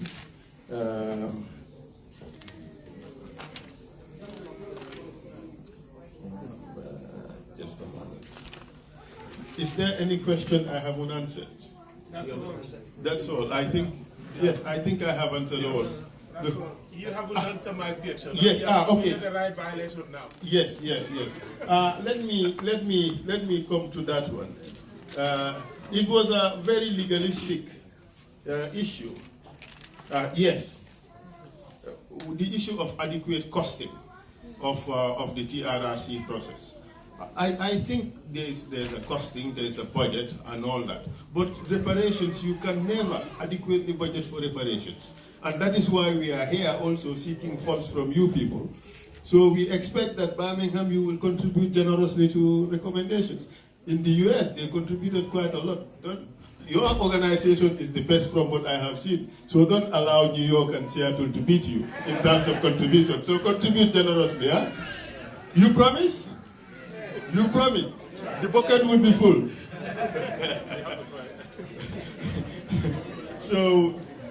So you asked the issue of targeting. Well, crimes against humanity is a very technical definition. What you suggested points more to the crime of genocide than to the crime of crimes against humanity. Okay? The issue of threatening of the Mandinkas, those are just threats against the Mandinkas. That was just, it was just a statement. It was just a mere statement. Call it a bluff. It was a dangerous statement, but there were no steps taken to actualize it. So it does not amount to an attempt in law. So you cannot prosecute that. You understand? But it gave rise to lots of criticisms from human rights organizations, including the Secretary General Special Rapporteur for Genocide. With regards to, okay, let me give you a good definition of crimes against humanity. These are widespread or systematic attacks against the civilian population with knowledge of the attack. But the thing is, it's pursuant to a state or organizational policy. It's not about targeting a particular individual or particular group. It has to be as pursuant to a state or organizational policy. It can even be a crime against just one single person. It doesn't necessarily have to be the group. But the important thing is that that crime has to be part of a widespread or systematic attack. So this is sometimes even very confusing for lawyers. So I'd rather not confuse the people even more, because the more I talk about it, the more I have questions even in my own head. So I don't want to really make this a very boring and legalistic conversation. But the important thing is, the more the attacks are against a civilian population, and the more those attacks are systematic, the more it looks like crimes against humanity. I think those are the issue of the truth shall set you free. That is common parlance. That is one of the values we have in our society. We encourage people to be truthful. But it doesn't mean that because you have spoken the truth, you go scot-free. It does not mean that. If you apply for amnesty, you cannot get amnesty if you have not spoken the truth. All right?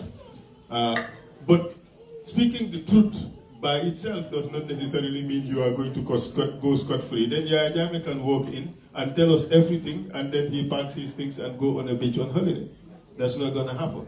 So, because he's one of those who bear the greatest responsibility for crimes and should be prosecuted under the law. So those, the top ones, the architects of the crimes, the commanders and the leaders, and maybe those who committed the most serious crimes, all of those people are likely to be prosecuted.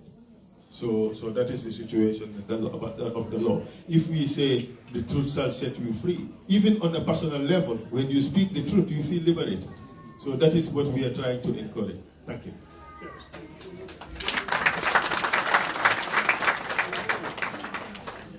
We now think. Am I answering my question, Bishop? Oh, yeah. sorry. The phonies. Okay. Okay. Even apart from the phonies, Is the mic properly? A lot of interesting issues have come forward, and Gambia is really becoming a very interesting society. This is the only country where you see people being recycled, and now people also doing people laundering. When I say people laundering, you hear about money laundering. Now people that have engaged in serious crimes in the Gambia are quickly running to do courses on human rights, etc., to sanitize themselves. So that when they say, hey, you, like you were accused of torturing so-so, you say, no, I'm now a human rights lawyer. I have now studied human rights. That is not going to set them free. Let them know that. So they can launder as much as they want. Now the other thing is, he has spoken eloquently on that already, is the truth shall set you free. All our religions taught us that speaking the truth is liberating.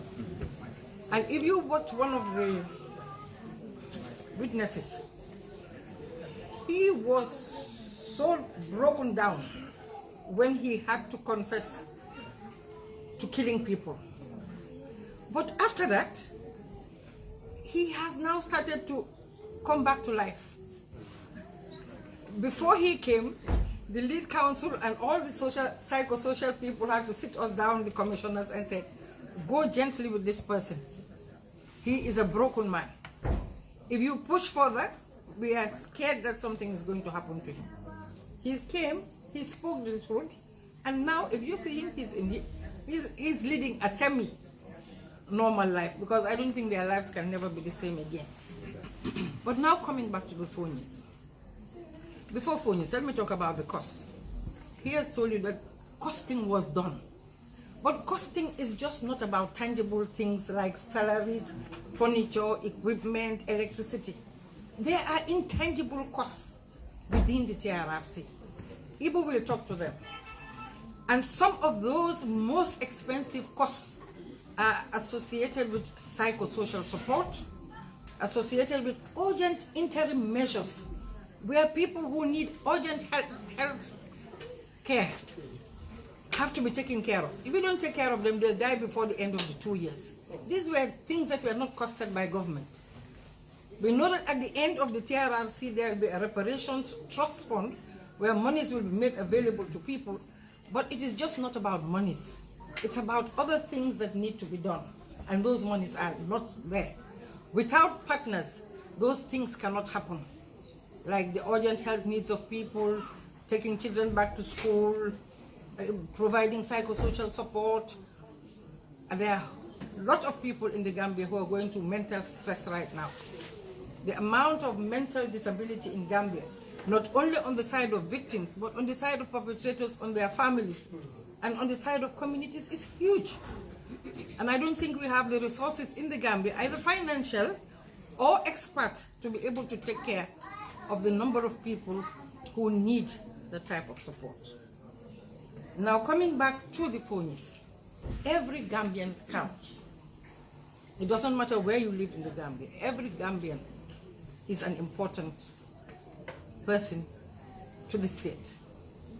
Now the people in the Fonies, my dear brother Suare, see themselves as excluded from the present government for a whole variety of reasons. Some are socio-economic, some have got to do with tribal affinity. A baseline study has just been conducted by the TRRC. Our staff have gone in at great risk to themselves because they were very hostile, they faced very hostile conditions to find out what it is that is hampering the Fonies from participating not only in the TRRC but in other developmental issues in the Gambia. Now what they have said is, as a people, they feel that their economic rights are not being addressed. I cannot talk about all the Fonies, but I can talk about Kanilai, in that they had free access to water, free access to electricity, 24 hours a day, 7 days a week. That service is no longer accessible to them. But that service was not accessible to other Gambians. Yes. So now the reality is, come and join the club, pay your electricity, pay your water, and we move on from there. But they see this as a right, and how do you call it, a violation of their rights. How can you address that? Now the other thing is, Commissioner Samba can talk to that if she wants. We went to Sintet, and it links up to what Seinabu said about tribalism in the Gambia. We had a listening group on the witch hunts, and the Jolas, I'm not being tribalistic here, the Jolas insisted that no Jola should speak to us. The only people that were allowed to speak to us, or who had the courage to come out, were people from other ethnic groups.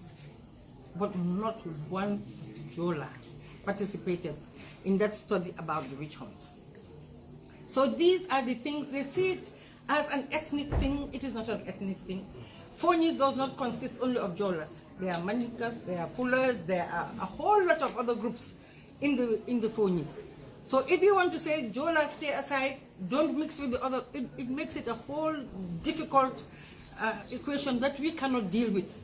Because somebody talked, this was not the Gambia that we knew.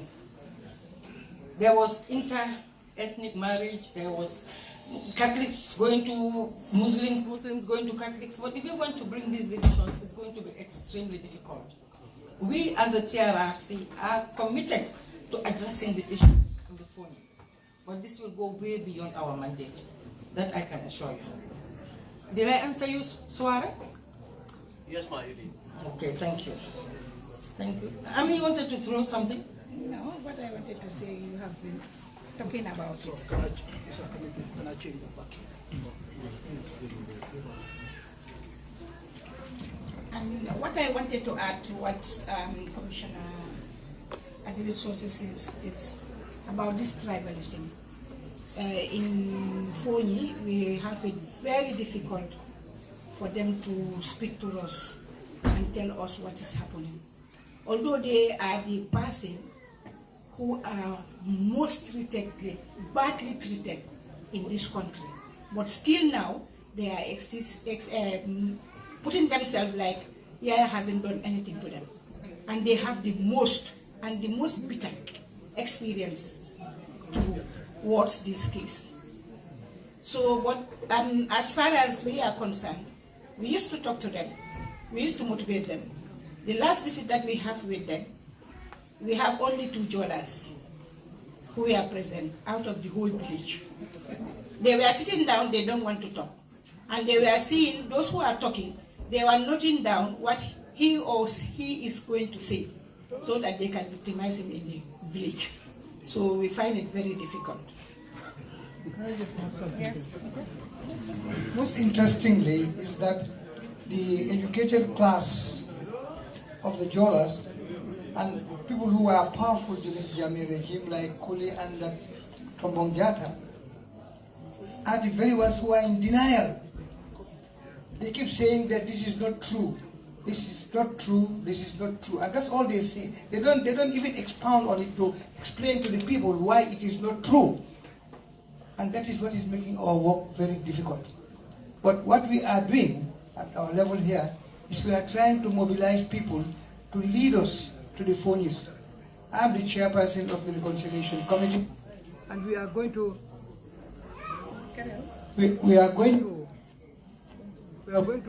look at possibilities that will enable us to mobilize people who will help us to get to the people.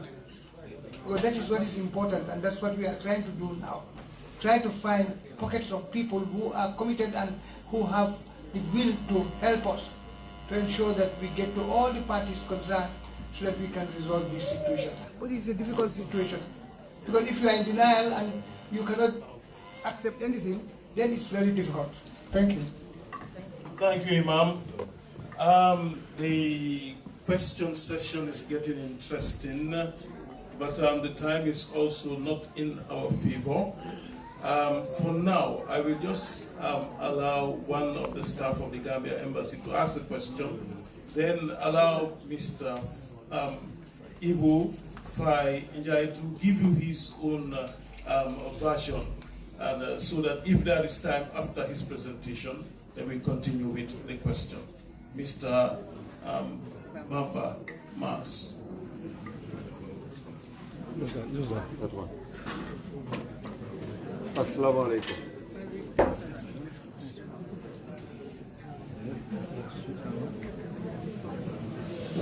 Assalamu alaikum. Mr. Madam Deputy Chair, Lead Counsel, Commissioners, Your Excellency, my fellow Gambians. As a representative of the people, my question that I've been asked to ask here, a town I consider my own, or a city I consider my own, Birmingham, is about the release of the junglers. It happened at a time that many Gambians are very wary, because it was immediately after their confession at the TRRC, they were released. Was it an agreement between yourselves and the Minister of Justice that once they agreed to confess, they would be given amnesty? These are the questions from the Gambian people. They want me to ask that question. And secondly, you call the TRRC the People's TRRC. We all know that majority of the Gambian people are not happy with the release of these junglers. And as an institution that is instituted by an act of parliament, what mechanisms are you making to make sure that parliament put pressure on the government of the Gambia to bring these perpetrators to justice sooner rather than later? Thank you.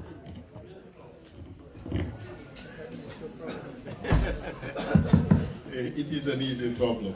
And the easy answer is that the Minister of Justice is given constitutional authority and responsibility to deal with people who are suspected as having committed crimes in Gambian society. He is the only person with the authority to charge people to court. He is the only person with the authority to start prosecution. He's the only person with authority to end prosecution. So it is his decision. Whether TRRC agrees or does not agree, it is his decision. I think Imam alluded to it by saying that the Minister of Justice said this is on his head. It is his responsibility. The TRRC has nothing to do with it. We don't have the power to arrest. We don't have the power to release. So therefore, we do not have the power to recommend. All right? So, yes, we do not even have the power to recommend release of the junglers or their arrest, because it's not our issue. The only thing we can do is, at the end of the day, after hearing everything, after hearing all the evidence, we identify those who bear the greatest responsibility for crimes, and we recommend their prosecution. But we have to determine who to recommend for amnesty. But that can only be done at the end of the investigations, at the end of the public hearings and so forth. Or at certain times we think we have had enough evidence to be able to make some recommendations. So the question as to whether there was a deal or an agreement between the Minister of Justice and the TRRC, no, the minister does not need to deal with anybody because he has the sole authority. All right? Imam has alluded to the fact that when the minister made the decision, the TRRC called for a meeting with him wherein he gave an explanation to the commission why he made that decision. But he was gracious enough to agree to a meeting and to explain to us why he did what he did. But he could have said, look, I don't even have to talk to you about this because it is not a matter for the TRRC. That should be understood. But I personally, as a lawyer, I will take this opportunity to commend the Attorney General for taking such a bold and difficult decision. And in my view, he made the correct decision. If these people are being illegally detained, should the Attorney General endorse their continued detention? I think he made the correct decision. For any Attorney General, that would be one of the most difficult decisions he would have to make. And I tip my hat for him for being bold enough to make a decision, knowing that it is correct in law, but very unpopular. So what do? Do you follow what is popular, or do you follow what is lawful? He chose to follow what is lawful, and I tip my hat for him. And I think he has to be commended for doing that. Some people would be angry, but there is no difference between a murderer who came before the TRRC and confessed and went home and the junglers. There's no difference. If those people can come, confess, and then go home, why can't the junglers come and confess and go home? All right? We understand that there are lots of victims' families who were angry that these junglers were released. But if the junglers did not confess, they would never have known about the killing of members of their families. But these are not the only junglers. There were over 40 of them. Those who testified are just 6. Don't we want to hear from the others? We want to hear from them. But if they know that the moment they walk in and testify, they will be put in chains and sent back to mile 2, they'll never come. So is it fair for one set of victims' families to hear what happened to their loved ones, and the other set not to hear what happened to their loved ones? So we have to give everybody a chance. The field has to be level. We have to be a country of laws and not a country of men and their opinions. No matter how unpopular a decision, if it is correct in law, that decision has to be taken. That is how you would build a society based on law. And I encourage the Attorney General to continue to do that. That is on a personal level. You know, but I think every well-meaning Gambian would encourage the application of the law without fear or favor, affection or ill will. It has to be done that way. I am sure the Attorney General was not happy seeing some of these guys work. He wasn't. But it was the right thing to do. Thank you very much. Thank you, Mr. Fall. Well said. Sometimes it is not easy to swallow a bitter pill. But at this juncture, that is what it is. I think you have now well understood the reason why the TRRC will not interfere with the decision of the Attorney General. We have 6 junglers that have testified, and we have more that are outside that have to come and testify. So that there are others whose family have been disappeared, who have been killed and tortured, and they want to know. So please help us to help those who have not yet come to testify to come and testify, so that the whole truth will be known. Thank you. We will now hand over to Mr. Go ahead, please.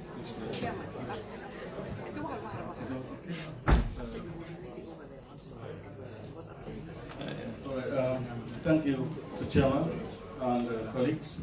Good evening, everyone. I greet you all with those coronets in front of you. I think it means a lot to us as Gambians.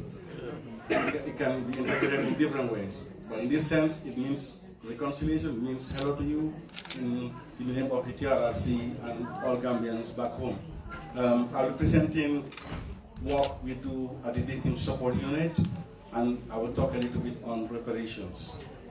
Behind the scenes, actually, is what I will talk to you about. Most of the work you see on TV is the hearings, are the hearings themselves. But then the most difficult part of the job sometimes, and not diluted, is the one behind the scenes. You see a diluted version, I would say. If you have taken everything like that, it would have been very serious. So I'm here to share that with you, but in the highest degree of confidentiality and data protection, that I will not reveal a lot of things to convince you. I will do my utmost to share with you what is important for you to consume. All right.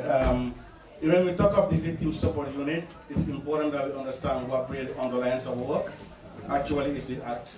Whatever we do, the act should be there, the victim support strategy, and there is the victim participation support policy guiding our job, so that we don't go beyond the legal frameworks or some instruments guiding us.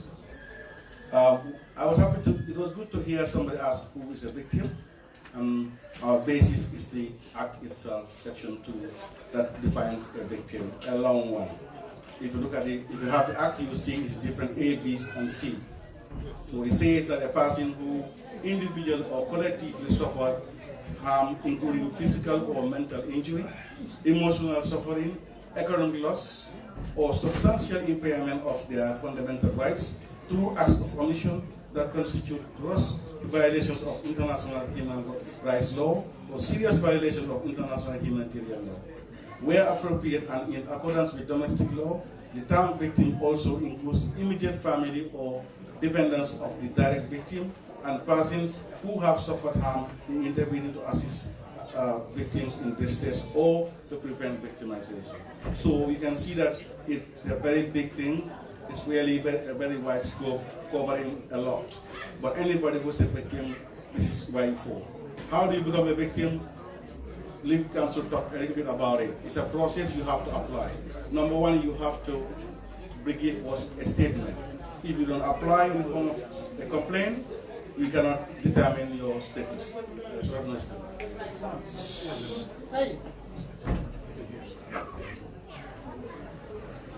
So what we do at the Victim Support Unit is that we have three things in our mindset. That is, before, during, and after hearings. Because at the end of the day, people, they are with the hearings. But then, so not everybody goes to hearings. But I underline these words there, before, during, and after hearing, for you to understand what we do. And that is, all we do is that we want to provide all the necessary support that everybody will participate. That's inclusion. The issue of other ethnic groups, the issue of other regions who actually are not, is not in at the Victim Support Unit. The Victim Support Unit is there for everybody. No matter where you come from, no matter what your language is, if you're going to speak a language, we have a lot of colleagues there who speak different languages. It's your choice which language you want to speak. It's your choice whom you want to speak to. It's a victim-centered approach, driven by the victims. So inclusion is number one, very important to us. We endeavor to make sure that there are a lot of services there for people to participate. And then we also provide services like psychosocial support, livelihoods and well-being, personal security, safety protection, logistic support to victims, and other issues to improve the management or participation of victims. The job we do is underlined by certain principles. You may not see this in the Act, but in the Act there are certain things like victim-centered. TRRC must focus on victims. Whatever we do is around the victims. That's why, I don't think we will really spend too much time on an alleged perpetrator, but an alleged perpetrator is important in the reconciliation process. But in the job we do at the Victim Support Unit, is victim-centered, it's rights-based. We don't want to give people support based on only that they need to drink water, no. It has to be it must reflect their rights. Your right to water, your right to participation, your right to inclusion, your right to all those things. So that's why we say it's rights-based, but there's something we underline there. We said right to life with dignity. Nobody walks in the TRRC and you feel you are excluded. We don't do that. We respect everybody. We make sure that you have the opportunity to say what you want to say, no matter how. Sometimes it's very tough that somebody will come in and be very, very angry. But we have to really manage that. Because we want to make sure that these people we do understand their situations sometimes. And also for protection and security. The first question we ask you when you walk into the interview room at the victim support unit is to ask you, how do you feel like coming to TRRC? Are you safe coming here? If you say you're not safe, we may ask you more questions. That why are you not safe coming? Because some people still now don't come to TRRC, they are scared to come. Others need protection. It could be sexual violence cases, they don't want to be exposed. There are so many people hiding. Some people are hiding because of their families, the ethnic groups they come from, the regions they come from. They don't want to be seen. So we ask all those questions. So what we do, we are very much conscious of that. We are conscious of confidentiality. That's the second question you ask. There's a statement we tell you that how confidential your statement is. It is so confident at TRRC that within the unit I work, sometimes there are so many things known by the sexual and gender-based violence focal point that I will never know. Because that's the only way we can protect our participants. So we try to have that within the units. I'm sure here, lead counsel is not aware of certain things that I know in my head. Because I'm the first person to say, but that if he requests it, we will give. But there is no need giving information to everybody. For me, for example, where I sit right now, my head is full of a lot of things. But then, it's not the best of things to hear. We are not proud of it. We're not proud of hearing those things, but I'm just telling you that we hear quite a lot because we are at the receiving point where people come and complain, and that is a very difficult receiving point for us. We do consider safeguarding our staff. Also, we do consider safeguarding the people we work with, their safety, but also do no harm. You're going to give assistance to people and then end up harming them. The do no harm principle is very important to us. That in as much as we want to encourage you to come and talk, we don't want you to walk down to us and expose yourself. We'd rather come to you. We don't want you to also to come and tell a story. By the end, you become so traumatized that when you go back home, you will not be the same person who left there a few hours ago. So we are very conscious of that, there are some trainings that we know how to manage those things. Gender sensitivity, we are very much conscious. We do ask everybody, do you want to talk to a man or a woman?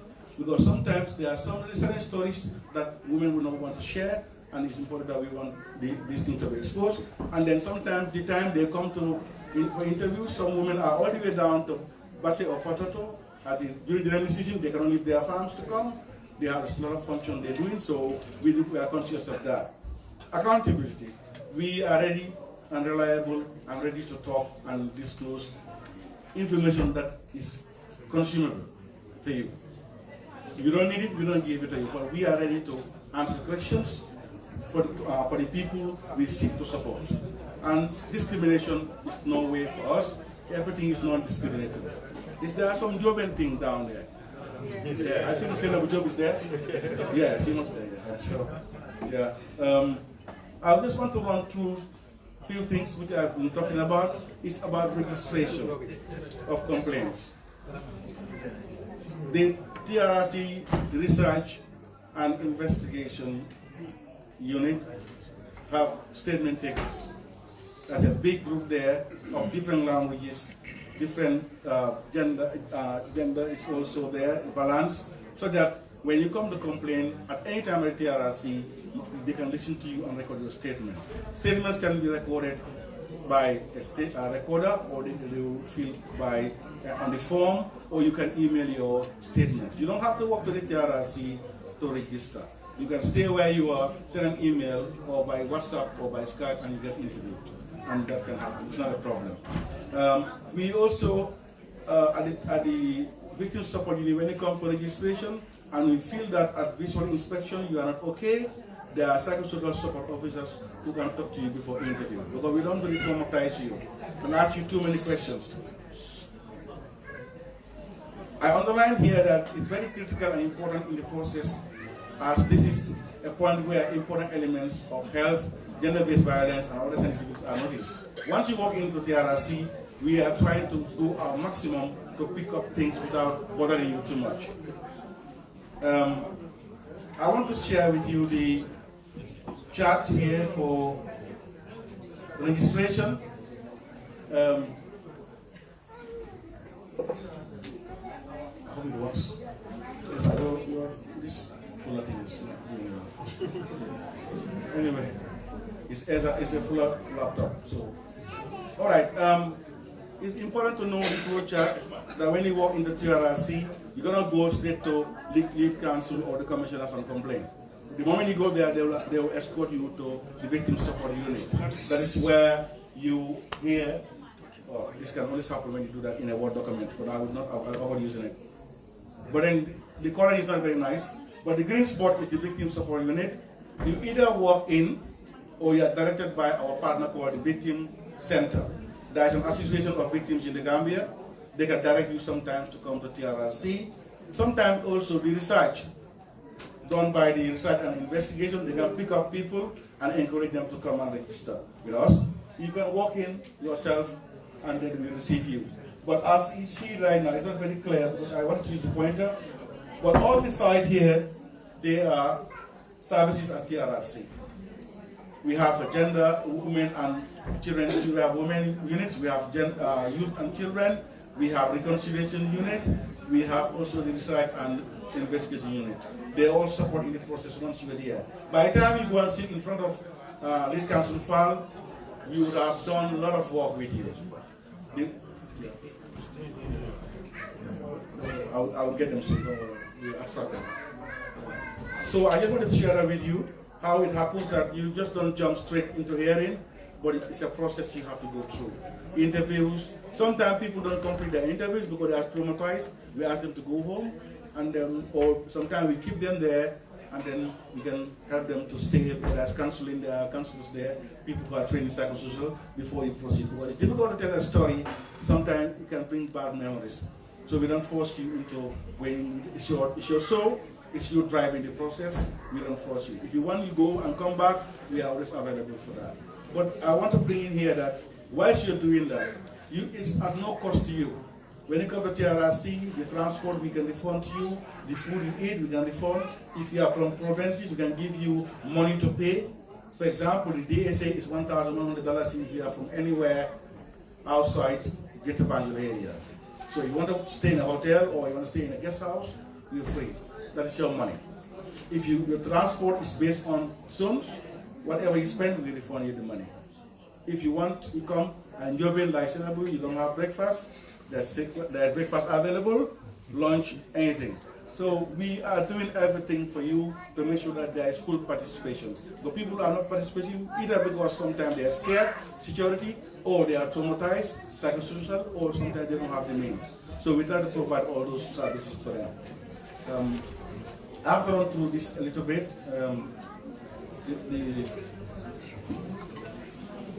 So the chart is done. Then we want to tell you that as of now, we have only 323 as of August.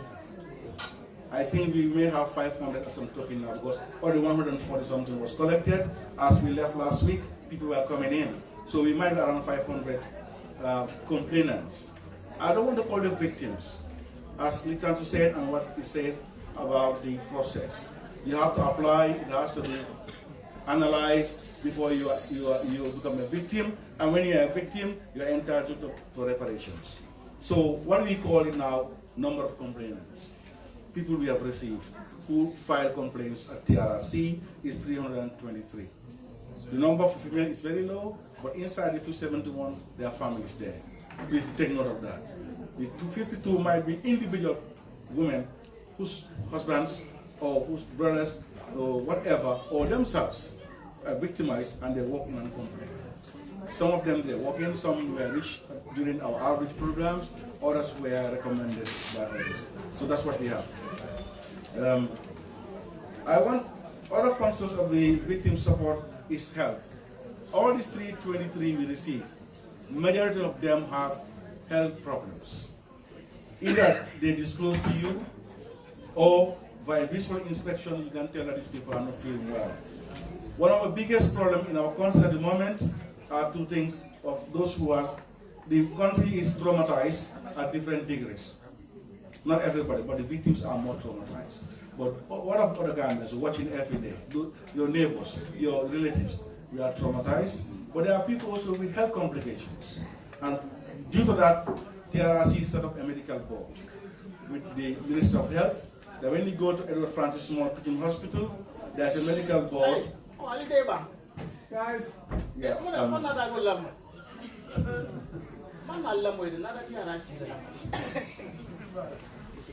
All right. So the medical board is there to support victims have medical attention. Some of them don't have the money, even to move from one point to the other. Others are very weak to even move, so we provide transport for them to pick them from their houses. But this picking is also categorized. There are certain victims we don't pick them because for their own security, for also not to expose them. But the moment you drive a car and it's recognized as TRRC, everybody wants to see. I can remember the first time I visited one of a very famous victim, the whole neighborhood came out looking at me. Even though I forced myself to drive, I don't need a driver. We hired a vehicle just to go all the way down to her house to pick her up, but I could see it was more or less a show outside. So we try to avoid that. It was not good for the victims.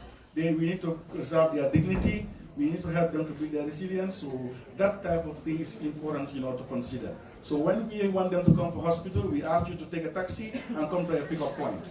Then nobody will know we have picked you up. And then you go to hospital. When you come back again, we drop you at a drop-in point and give you enough transport to go back to your house. So the issue of confidentiality is not only about the statement, but the interaction we do with you. Because right now, a lot of people recognize our staff. The moment you walk through, they know that you are going to Mr. X or Mrs. X. And that's not the best. So the help there is there to help people. And at the TRRC, we have psychosocial support officers. We also have paramedics who help people before they go to the medical board. The issue of medicals also is so high, especially among the April 10, 2000, who were shot by the security forces. Most of them require outside medical treatment.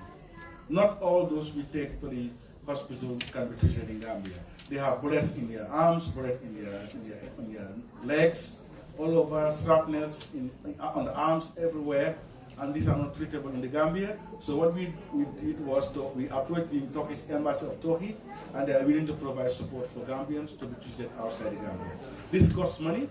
For them, they can provide all the treatment, but the preparations cost money. Some of them needed passports. We have to provide passports. Some of them, they have to do all the medical tests, and this also was sold by TRRC. So at the TRRC, what I can comfortably say that is at zero cost to the victim.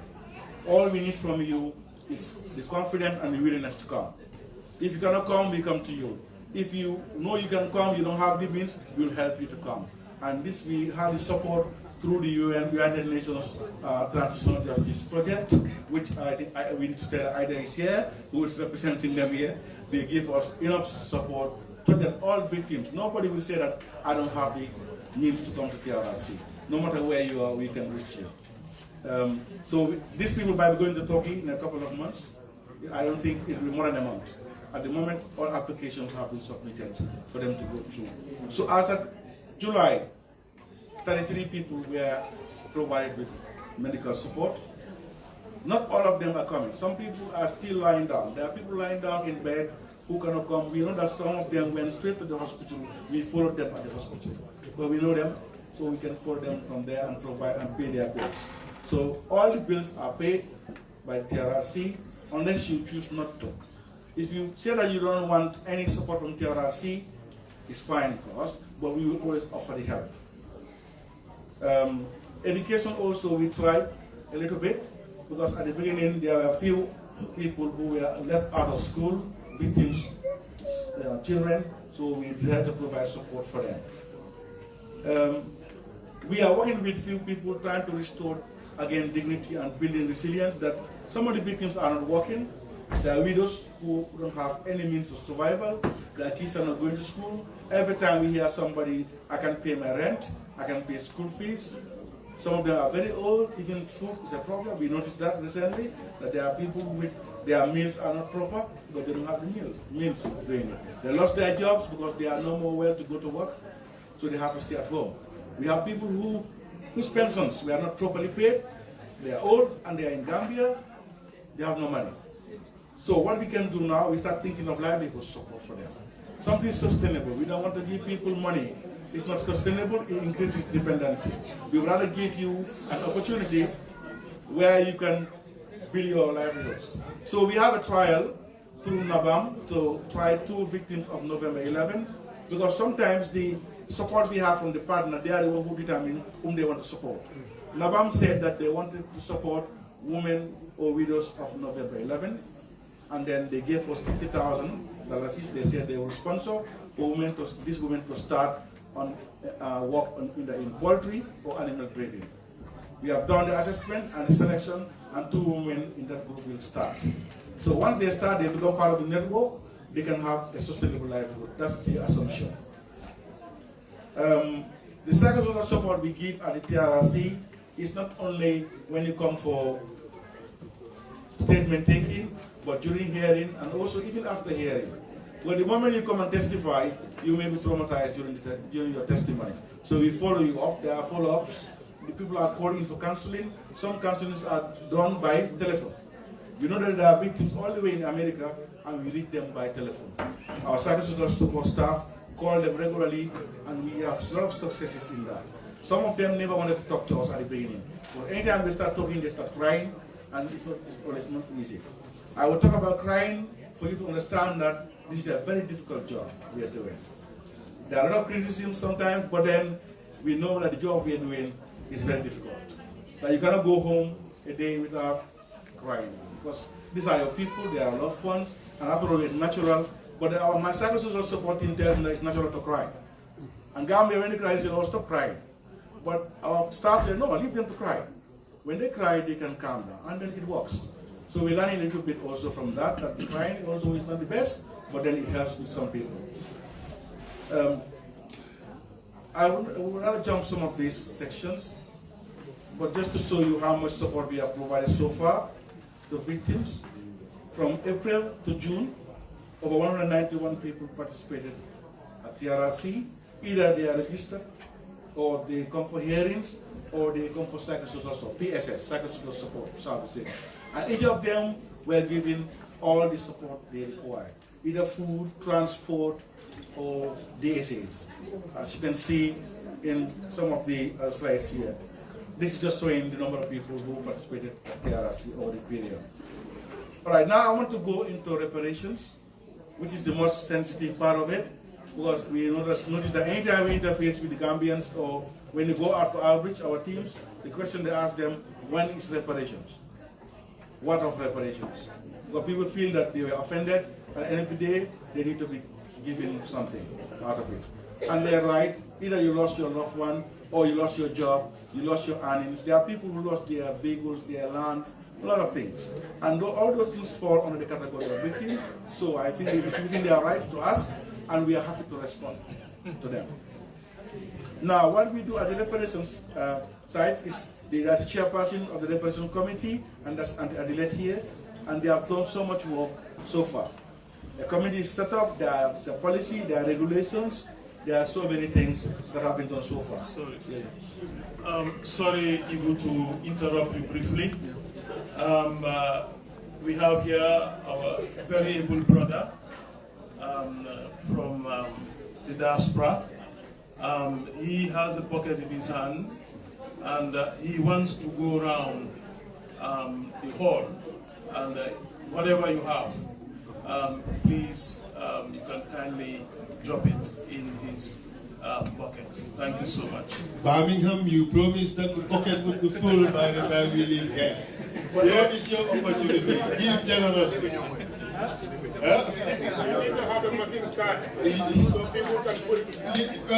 We will take pledges.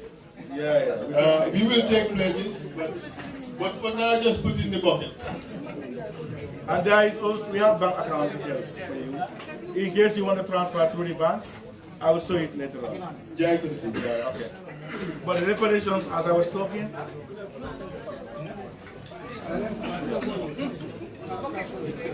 Yeah, it will, yeah. But let it create noise. You're happy to hear it. All right, no problem. Okay. No coins, please. No coins, please. All right.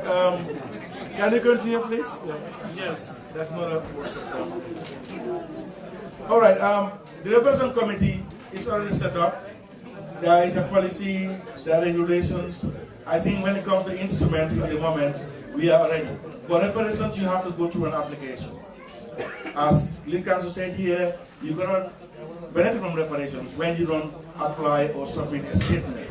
You have to submit a statement and it has to go through a process before you really benefit from it. And it's not the time yet, but then there are certain type of investments we have done.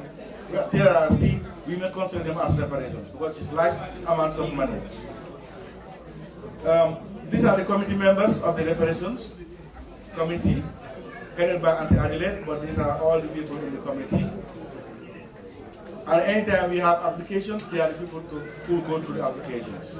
So the instruments are here. There's a policy, there's a regulation and terms of reference how to operate in the committee. Now, who benefits from reparations? There are questions about who is a victim.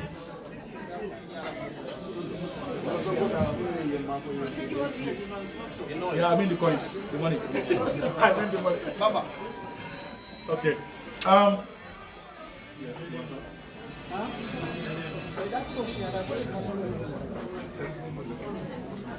All right, I think it's important for you to know who benefits from reparations. Hello, we would want to maintain as much silence as possible so that Ibu can continue his presentation because we're running out of time. Thank you. All right, well, what I was saying is that who benefits from reparations is just like what we said at the beginning, is a victim.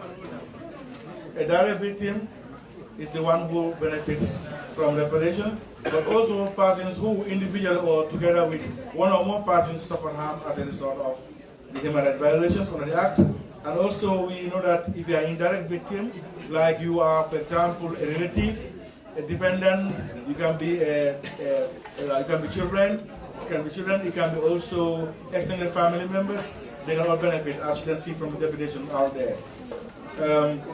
Only those persons who testify before the Commission or submit written statements will qualify to apply for reparations.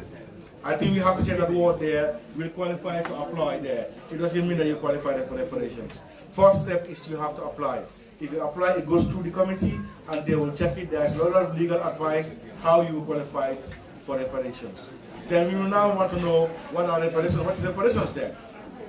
If you say reparations is only money, it's not only about money. But it depends. What the committee will come up with, what are the recommendations of the Commission at the end of the day that should we give money for reparations. But there are other people who just mere satisfaction or mere reconciliation, according to the Act, they are okay. There are other people who just want to say that if you admit that you have done something, they are cool. And that's it. So it depends on what we really establish as reparations. As you can see here, the individual reparations we can consider on the basis of established criteria. There is a criteria that will be set to check physical harm, mental harm. If, for example, somebody lost an arm, somebody lost a leg, somebody, died, how much are we paying? These are things that will be determined by the committee. But then there are also individual reparations. There are communal reparations. Like, for example, some people talk about communities here that were victimized. There are a group of people that were victimized. They make gain from reparations. But all are subject to vetting and then analysis by the reparations committee. We also have more here, like compensation, SDRC payment, restitution, rehabilitation, satisfaction, and recognition of community reparations. Or community, because some people, they lost their pensions, they were working, they were dismissed from the job, either from the army or from the civil service, arrested, beaten up, detained, and they lost all their pensions. They may want to go and have their pensions properly paid so that they retire honorably. So obviously there are types of reparations. I will not go through all that, these are just definitions of reparations, the same thing we talked about. The approach we are going to use is that it's participatory approach will be used for payment of reparations. The involvement of beneficiaries. Like, for example, TRRC will not just sit there and then write a check or will determine something. We will have to go to the people and talk to the people. There will be needs assessment, there will be community engagements, there will be engagements at different levels to prepare for this process.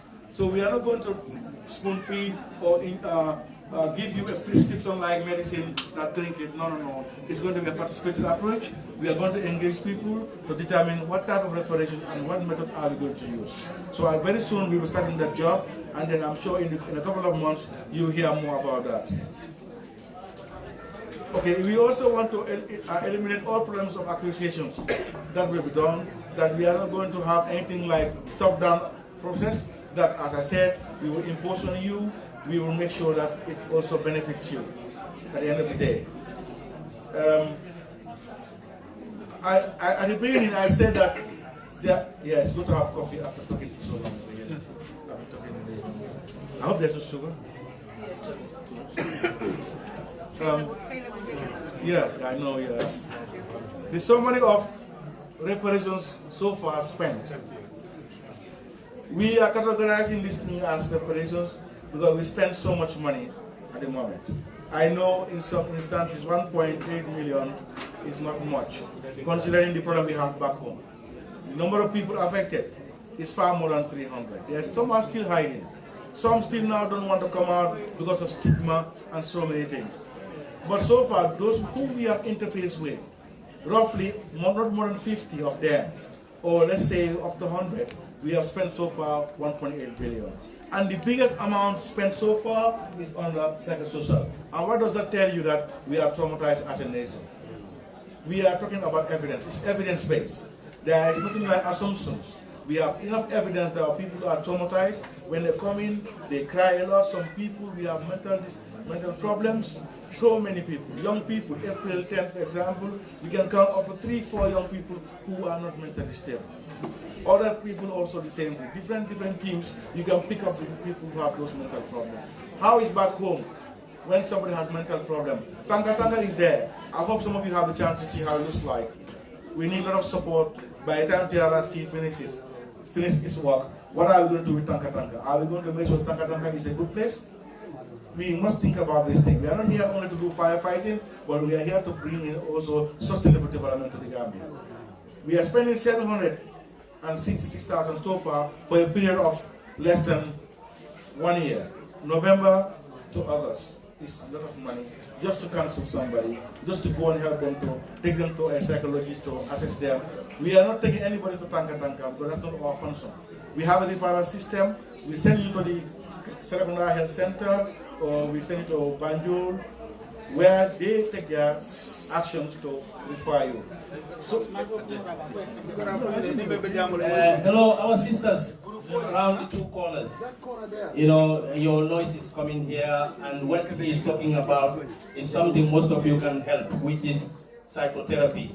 Most of you look after very vulnerable people here. So please, please, please give him a listening ear. Allah baraka.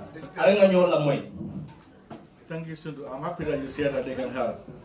Because we don't have enough psychosocial support professionals back home. Not even more than 10. 10 is too high. 5, I would say. The young people studying, they're coming up, but if you look at specialists, there are not many. So we need more people to help us. By the time TRRC is gone, who takes over from our people to help our people? There are people, within 2 years, they will not be okay. Who will help them later on? Tanga is the worst place you can take somebody. And I'm telling you the truth. There's a good percentage of people, if you're not careful, they will end up going there. And why? Because of what they have seen. They have seen terrible things. What you see when Mr. Fall is there is diluted. I will tell you the fact, it's diluted. What we see and hear is far more than what we hear.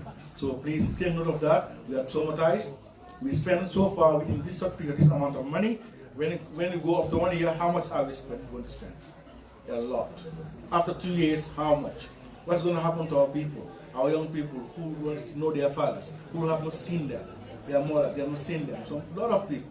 There are so many crimes that are not reported, we don't know yet. And all those people are sitting, they're just there not knowing what to do. They are scared to come out, they are stigmatized. One of those cases that are sexual violence cases, these are the worst ones. They are around, they don't think that there are too many down there, and they're yet to come. What will happen when they come and they stand before us and talk? What will happen to Binta, who already spoke to us? Now going back to the community, where she lives, how can she cope there? So we have to start thinking about all these things. So if you think you're going to support, now the bucket is going round, please help. In whatever way. If you know you are a trained specialist in an area where TRRC is working, please contact us and support us. If you know you have the money, or you know somebody who has money or has support, please help us. You're helping your own people. This is your TRRC. Please, we encourage you to help us in the process. So far, that's how it looks like. We have spent on healthcare, just to give you a picture, instead of money there. You can see that psychosocial there is again 42% of the money we have. Meaning that our people are traumatized. Remember this thing, it's important. And Jammeh's tactics was to make sure that we all fear him. The moment he passes, we are scared. How many of you who are in Gambia would now be okay that in the morning you will not see them passing and then you will get scared? That we are traumatized to some extent. So I just want to share with you, again, to encourage you more that funding from the diaspora has done a lot. And we cannot sit down here without telling you how much you have contributed to our people down there. Directly supporting them, not sending to TRRC, but TRRC is yet to develop that mechanism until, as we talk now, we have it now. You can put in money in the bucket. It's going to the victim support fund. Okay? But this funding we received so far, up to $600,000 has been received from Gambians in the diaspora. GoFundMe and other people directly giving land, some people give cement, everything we calculated. Cash only is $600,000. As I last checked it, I know that there are a few that I'm yet to put in. I'm sure it's going up to 70. Because I didn't put the Nabam there and others yet. Then you have other forms like people giving kind. There recently, I think we have 2 last week. 10,000 for school, somebody's school paid directly, another 10,000 paid. So 20,000 on top of this is 620, and it's coming from you people. So we're encouraging you to contribute more and more. When you contribute, we are accountable, we will say it. We're not going to hide it. If you want your name to be heard, we will echo it. If you want your name not to be heard, we will keep it low. But if anybody asks how much money have you contributed, we will make sure it's known. Because this is your own TRRC. TRRC of the Gambia could be a special one, a unique one. We want people to learn from the Gambia. And the best learning point is how much you people led the process, how much you people contributed in the process. So we're encouraging you, whatever you have, £1, 50 cents, just put everything in. Everything counts. We will appreciate it. That's the amount. I just put their cement, everything, even phones, mobile phones. There are victims who never had any phone to call. There were people who wanted to talk to them overseas. They have no phone. And somebody just knew about it and called and gave them phone, solar charger, radio, and a check of 10,000, which we never expected that day. Because he went there and they start talking and they were a lot of crying, and another check came out. And this is, some of them are back home in Gambia, some of them are outside. So it's important to, sorry, I've just gone back. We have plans to consult people, as I said earlier, and then this we have already discussed. But I want to share with you some of the partners we work with. It's good to you to know that the UN system, not only this one, there are so many. UNICEF, all others are there supporting either directly or indirectly through the UNTA project. So they are all, the Victim Center is our partner. We have signed MOU with them, and they are also very useful in our work. The government of the Gambia, of course, that's set up the TRRC. But we want to share with you, I want next time we come to meet you, this to be full. These are partners outside the stakeholders, the stakeholders. Monkey Aid, run by Gambian in the UK here, sponsoring, I started sponsoring 2. Anyas with 4 children, 3 of them life sponsorship. And she's not Gambian, she's British, but married to Gambian. And recently paid for one of the April 10 to start schooling after sitting for so long. Nabam, the same thing. They're the one sponsoring the poultry. And the Unique Solutions, I cannot list all what they're doing, quite a lot. Even in Ramadan, they gave a lot of victims the Ramadan package. I was called, and then we called them to pick the Ramadan package. And then those who are going to Turkey, there are already 5 air tickets from the solutions for them to go to Turkey. So we want to have more there. If you want your name to be there, don't worry, we'll put it there. But we want more support from you so that we can, by the time we finish TRRC, the Never Again will not only be there, but we will be more resilient as a nation, that all these things will not happen anymore. All right, I would like to thank you, as this is the end, but I want to, these challenges we talked about, I don't want to repeat them, but I think that the denial factor is there, high expectations, victims are still hiding. I will tell you the truth, I interface with victims. I got calls every time. As I'm out of Gambia right now, those who know my WhatsApp, they call. Some of them are really hiding and don't know how to come. Even to call to them, they don't want, because their brother or sister doesn't want them to interface with us. There are a lot of factors interplaying that we can't do anything about it. All we can do is encourage you people to talk to more people out there to understand that TRRC is not out to victimize anybody, but we are out to sort out the problem so that it will not reoccur. So hiding is there is denial, as Auntie and lead council said, people still feel that it's not happening. When I first met lead council, I can remember, I said, I don't like really what the politicians or some people are saying at the moment about TRRC, but what he told me that the narrative will determine it. How do you feel now, the narrative?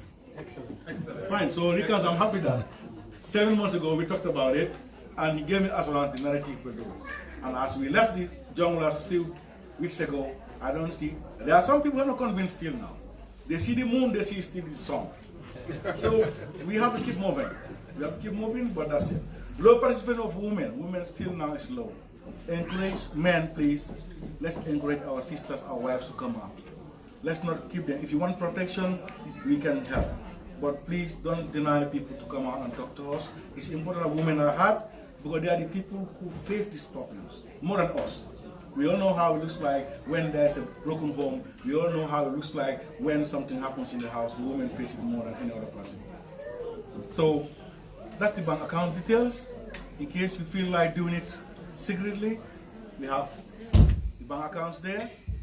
You can either do it in Gambia, at the bottom. If you want to do it in Gambia here, that's a GT Bank, straight, you do it there. Okay? If you want to do it whilst you're here, NatWest is the channel here, corresponding bank. If you go to NatWest with all these details, you can pay in our account. It will reach TRRC. Keep your receipt. Anytime you want to talk to TRRC, we are ready to tell you how much we receive. And I'm very sure that at quarterly basis or periodically, we will be announcing how much is at the victim account so that people will know how much we receive. But it will never be enough. It will never be enough. Reparations is expensive. TRRC running, TRRC is very expensive. So I thank you all for your attention. And then we're happy to answer questions. We pray that when you ask questions, we're able to answer them. Thank you so much.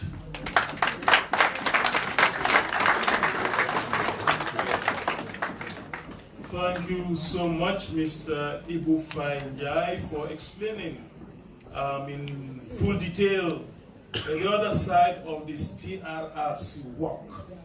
So you can see that our work goes parallel, with the sittings. There are other things that are taking place. It's just not the sitting. People are traumatized, and those that are traumatized, need attention. And so the TRRC has been doing all those things. Those who need to go to school, those who need medical attention, psychosocial support, etc., etc. And, we've been working from Banjul to Koina. We cover the whole Gambia, because it's the whole Gambia that is traumatized. It's not only one session. So it's a lot of work that is actually going on. I've not seen Mr. Paparo. Is he here? My co-chair. Where is he? He's out. Okay. What I wanted to know actually, you people, in this your place here, your country here, you have your time, you are time bound and that sort of thing. For us, we can go on and on and on, back at home. So what I want to know is, it's now getting to 8:30. Do you think we can go up to 9 o'clock? Is it possible? Okay, all right. No, yeah, we have to go where? Sorry? Manchester. Tonight? At what time? 9:30 is our close. Yes, 9 o'clock close. No, what some of us are paid out. Take the lady first. Maybe. Okay, take the lady first. Yeah. Yes. Okay. But if you go, I can take your question. We can have 3 sets of questions. First, a lady here, and then yes, gentleman there. There was another lady who was sitting behind you. Where is she? Oh, she's gone. Okay. Then you wanted to ask a question. Okay. Come on. And then you, sir. Okay. Okay. Assalamu alaikum. Good evening, everyone. My name is Sarah Javi. First of all, I would like to say a big thank you to the TRRC team for coming here to meet the Gambian community in Birmingham.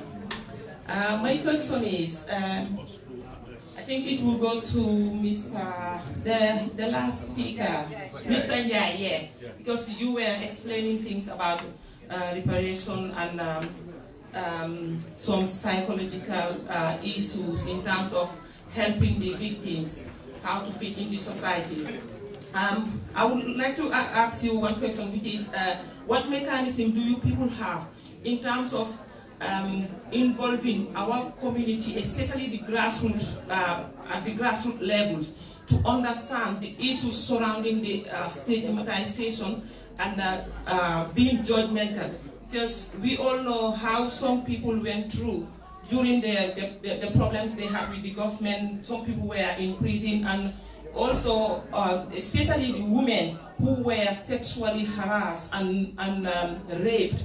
What mechanism do you have in terms of bringing our communities to understand the values of dealing with victims like rape victims? Because I feel like these people, if they have been given lots of support in terms of helping them fit in the society, but if the society doesn't have the understanding of how to deal with them in the society, how to accept them back, I think that's another issue. Because if you want to deal with the victims, making them comfortable in the society, how about the society? If the society's level of understanding in terms of accepting the victims, sexual victims in the society, if those things are not addressed, I don't think it will be easy for other victims to come forward.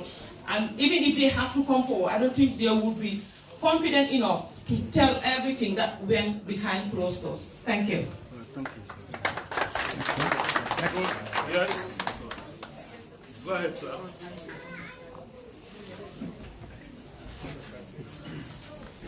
Okay, my question is towards the communal reparations. We all know that during Jammeh's time, Kiam was very much neglected.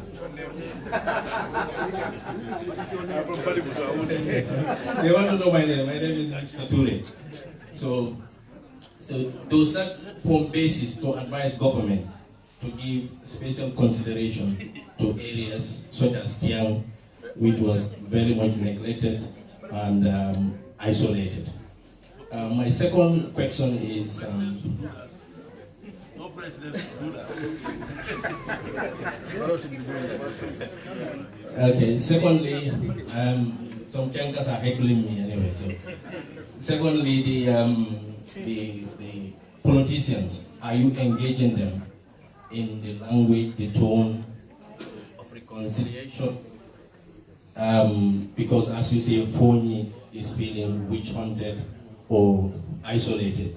What are you doing with the political leaders, from the president down to all the key players, to understand that Gambia still needs healing, not politics as usual? Thank you.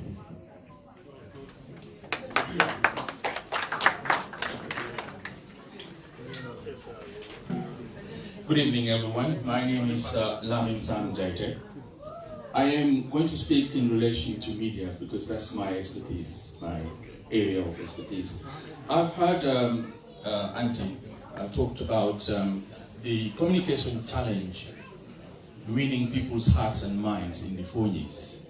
And I've also heard the Imam mention that they are trying to revisit some of their strategy in a way to try and get influential people in Fonyi to try and use those people to get through, which I think can work. I'll give you a parallel. In 2016, November, October, I happened to be privileged to be part of a team at UNSOS, that's United Nations System in Somalia, trying to help out the community in Bledwen, Baidoa, Puntland, and Somaliland, trying to see how the community can be helped to counter messages by El-Shabaab.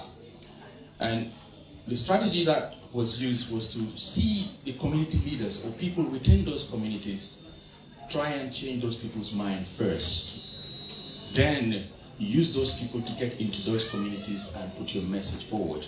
Perhaps your communication team has a communication strategy that one can share and see where my experience and those other people that have gone with to Somalia, and 2 of them happen to be Gambians as well, we see how we can help in that aspect.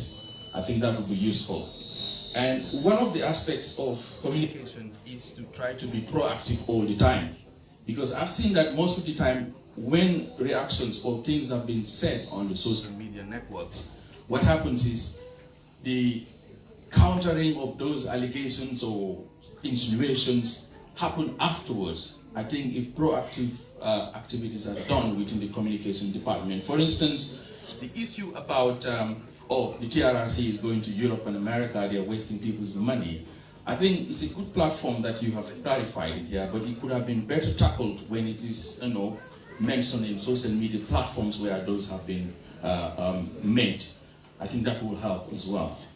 And in addition to some of the things that have been said about helping people, you mentioned Anya's Wish. I am happy to say that I have had a media interview with Anya's Wish, and that will be broadcast somehow on Sky at some point, and which is good. And that is an appeal to my colleagues in the media also to try to be proactive and go out there and get the stories and put it forward. I know Sarata, we worked before in the media, and I think things like that we can work hard and make that happen and inform the people, communicate with them properly. Communication has a lot of tools, and I can pledge, Sarata can pledge, but also I'm hereby pledging my contribution. Whatsoever I can, I will help out in bringing out information to the people as timely as possible, because I think that has been a problem, not only for the TRRC, but of course for the government of the Gambia at this moment in time. So I say, thank you so much. I have a lot of questions, but I think most of it have been answered. I've had an interview with ESA at some point in London, but I think most of the questions have been answered. I thank you so much.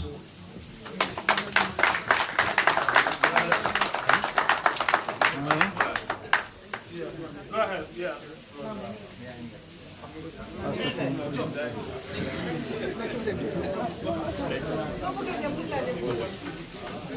Hello.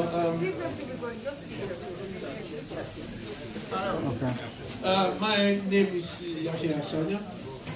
Just wanted to add a few things on anti-adolescence regarding noble TRRC, where the people from Foni are seen as not recognized, and they've also seen it as some sort of a witch hunt, and which definitely means that the prospect in Foni area will be very, very difficult. The other thing I wanted to say is it possible, to fast track some of the case, if there is any, in regard to the people in Foni? Because sometimes there is bound to be misconcept within that locality. But if people see it in real life scenario, there is bound to be, some changes. People are bound to be very challenging, but most of the people base it on realistic issue. If they see something very realistic, the mentality, the concept could be easily changed. Foni definitely is part of the Gambia, and they've been very much instrumental in our life. So we need to see them as part and parcel of our beloved country, the Gambia. So I don't know whether there is any plans regarding, if there is any case that is definitely regarding the indigenous people of Fonyi, whether you can fast track it, let people see it live and direct, to know that the service you are rendering definitely is very much valuable, and it needs to change the well-being and the well-being and deals of the Gambian people. This is what I have in mind. Thank you very much. The last one, the last question. Yes. Somebody. Hello, good evening, everyone. My name is Fakiba Samate. I am from Kian West. I just want to ask a couple of questions, as far as the TRRC is concerned. And first and foremost, welcome to Birmingham and welcome to England. We are proud to see all of you, and thank you for the good job you've been doing for the whole of the Gambian people. My first question is, since the testimony of Yankuba Toure, and we understand as Gambians in diaspora, we understand as Gambians in diaspora, Yankuba Toure refused to testify. But after that, what we know, he was going to be sentenced to prison. But in relation to the situation of Yankuba Toure, what is going on as of now, we have no idea. And the second question is, will TRRC be continue as an institution, or is TRRC going to be an institution only for this present government regime, or is it going to be an institution for our generation and the young generation coming in the near future? Thank you all.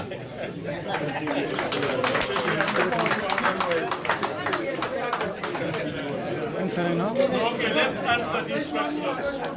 Let's answer these, then we will get back to you. Okay.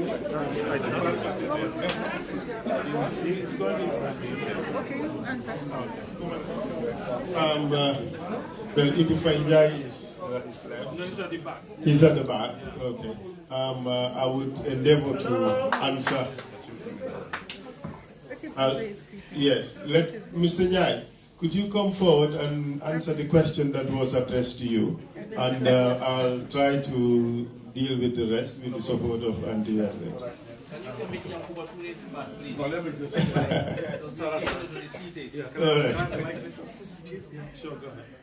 All right. Thank you, Sarata, for the question about community engagement on sexual violence and those who were victimized. I just want to share with you that at the TRRC we have an outreach unit, communication outreach. We have a reconciliation unit. We have a women affairs unit. So most of the job that is related to the community, all the work we're doing, these are the different units that try to engage them. For example, at the community level, we know there are mothers clubs. We know that at the community level, there are community health nurses who are relying on systems or mechanisms within the community to receive these people. I'll give you examples, and I think it's not a secret anymore, that the statement by the minister was that the junglers, for example, when they are released, they will be provided with psychosocial support. Now, I'll give you an example there that these junglers going back to the community is very difficult for them. Whom do we engage in the community? It's either the pastor or the imam.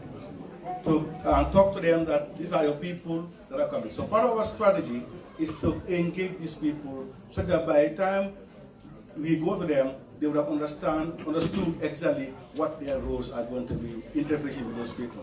So we don't just interface with the people at the family level, but we go beyond the family level to engage the mothers clubs. In the Gambia, there are so many mothers clubs there now. There are women's groups, there are youth groups at the community level whom we engage.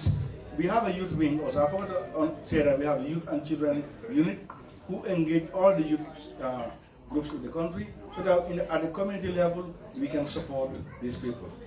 Now I want to come back to sexual violence. We have a strategy developed at the moment how we want to deal with sexual violence. At the victim support unit we have a focal point. At the legal, Horaja is leading the process. There's a task force set up because sexual violence is very critical. It's not very easy to manage. I personally, as head of that unit, I completely detached myself. I think also Esther detached himself completely from me, because the sexual violence cases are very sensitive and women are involved, and as a man we don't want to get involved. Now we even come up with a strategy now. If anybody walks through the victim support unit to complain and you are a woman, I will go out of the room. Because we feel that some people, when they come in and they see a man there, they may hide certain things. So the sexual violence cases are not only in the rape cases, classic one, but they are inside other arrests and other issues. So if somebody tells you I've been arrested and detained as a woman, don't listen to the story. Better you allow another woman to listen. So we have all these systems. But when they go back to their community, it's not the best time to start talking to communities about sexual violence. Because we might be exposing. We can sensitize them and build our systems ready, but then we don't want to tell them about anybody. There's nothing like that. The confidentiality is there. If somebody wishes to disclose that you were raped openly, and you want to go about using it to sensitize, I think it's a victim-driven process, we will allow it. But in the event that it's going to cause more harm, we will not allow it. So definitely we are very conscious of that. So we are engaging communities in that aspect. There was another question about engaging politicians. There was a question from Suntu. TRRC has a project with Catholic Relief Services, CRS, a social cohesion project that is trying to encourage people to change their mindset. How do we want to interact? That we are going to build on these things so that people will live, in a very peaceful manner. A peace-building basis is built. At the moment, we are trying to do trainings for communities for them to understand what is conflict, how conflicts are initiated, what are the systems in the Gambia for reconciliation, what are the systems, social cohesion mechanisms in the country. All these things we are going back and bringing a reflection sessions with the community so that they themselves will take it up. So we are engaging them, and the politicians are involved. I know CRS has trained so many politicians now on social cohesion. So they're involved, and also the communication SR can testify that they have developed a concept note to engage the politicians in the process with what we're doing about social cohesion, what we want to do about reconciliation. But we think that, and also it's our mandate to build the basis for peace building, not actually as a mandate for TRRC, but I think building the basis these are all part of it. So we are doing that. I think that's all, Auntie. I really want you to do the reparations one, Auntie. You want to talk about that? Yeah, well, I would say for what you said about Kiang being isolated and neglected. So I think a criteria will come up. A criteria for reparations will come up. A threshold parameters to determine who was victimized. At what level? Exclusion. Is exclusion a human rights violation? As I will have to dilate on this, you have to help me here. But I think at the reparations committee, there will be discussions or criteria to determine who was excluded, were excluded intentionally by the president, what statements were done, was it documented legally that Kiang is going to be isolated and they need reparations now. But I would say no, outside of the record, I'm from Baribu.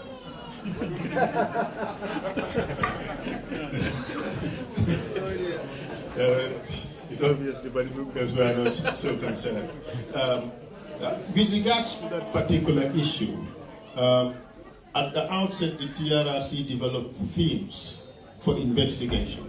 So there was this question whether we will have to deal with the question of denial of development, which is what the complaint of the Kiankas. The Commission decided not to go into that, simply because the rights violations we were mandated to inquire into dealt with those that are personal and violent, not social rights and denial of development. So we did not go into that. But I think the activities of the development interventions of the recent government seems to address some of the problems of the Kiankas. There is now ample electricity and all that. So kudos to to them for addressing that. At least they've been removed from the darkness that Yaya Jammeh has forced them to live under for quite a long time.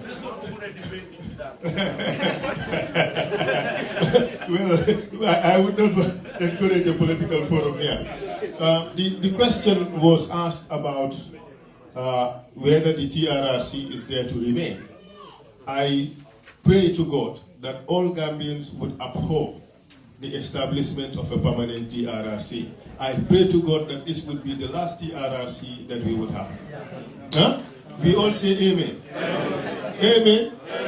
Good. Because having another TRRC would mean disaster would have happened in our society. We don't want that to happen again. Yeah? So our mandate is 2 years. There is a possibility of an extension for us to be able to complete the work, but we hope there would be no other TRRC after this one. All right? The issue of Yankuba Toure, what is happening? Well, Yankuba has been charged with murder by the Minister of Justice. He's also been charged with contempt. The contempt charge had been dismissed by the High Court judge, but have decided to. That is why he is sitting in remand, awaiting trial. Murder is not a bailable offense, so therefore he has to remain in detention until the charges are finally disposed of. So Yankuba is in jail, to put matters short. So let me delve into the other questions. Whether we can fast-track cases that would address violations about the Fonyis, or the Fonyinkas, or the Jolas for that matter. If you listen to the hearings pertaining to the junglers, you saw we brought evidence about Yaya Jammeh killing his own family members. Huh? Masire Jammeh, executed summarily. Haruna Jammeh, executed summarily. Jasaja Kujabi, executed summarily. These are all members of Yaya Jammeh's household. You saw Yusufa Ismaila Jammeh, a cousin of Yaya Jammeh, a member of the Jungler, testifying about the crimes by the Junglers. You saw Amadou Badji, also a Jungler, almost a carbon copy of Yaya Jammeh. Almost a carbon copy. It's like, yeah, it's like they're same mother and father, really. Even the way they talk, even some of their mannerisms, it's almost identical. It was shocking, but well, his name is Chairman, and they call him Chairman simply because he looks so much like Yaya Jammeh. And it was so scary for the soldiers, according to him, that when he went for the recruitment in the army, the guys were scared, thinking that it was Yaya Jammeh who came and fought him. You know. But for the Fonyis, I mean, that should mean something. That should mean something. It has helped change some minds, but not all. We still have a lot of work to do. I am sure that when we come to the issue of the witch hunts, and some of the victims testify, you could see that really the Jolas have been real victims of Yaya Jammeh's atrocities. And also, when we deal with other aspects of the enforced disappearances, you would see that members of Yaya Jammeh's family, there are many more who have suffered. Some victims of torture, some victims of enforced disappearances, some detention, unlawful detention, or detention without trial. So these things will come out. People will continue to deny, but as the more the evidence comes out, the more the deniers become meaningless. Even in their own hearts, they would know, you know, the truth is that Yaya Jammeh spared nobody, and not even the Jolas for that matter. On the issue of the communication, our communication guy is here. He may answer some of the questions. But what I wish to say is, this is our TRRC as Gambians. You have an idea, you have an opinion, you have what you can support, send it to us. We will take a look at it. Be it in communication, be it in legal, be it in psycho-support, be it in other areas, we will be more than happy to listen. And we encourage every Gambian to contribute to this process, because this is our process. So, engaging the politicians, I think Mr. Jai has adequately dealt with that particular issue. So I would not say anything else on that. And okay, and the issue of stigmatization, I think he's also dealt with that.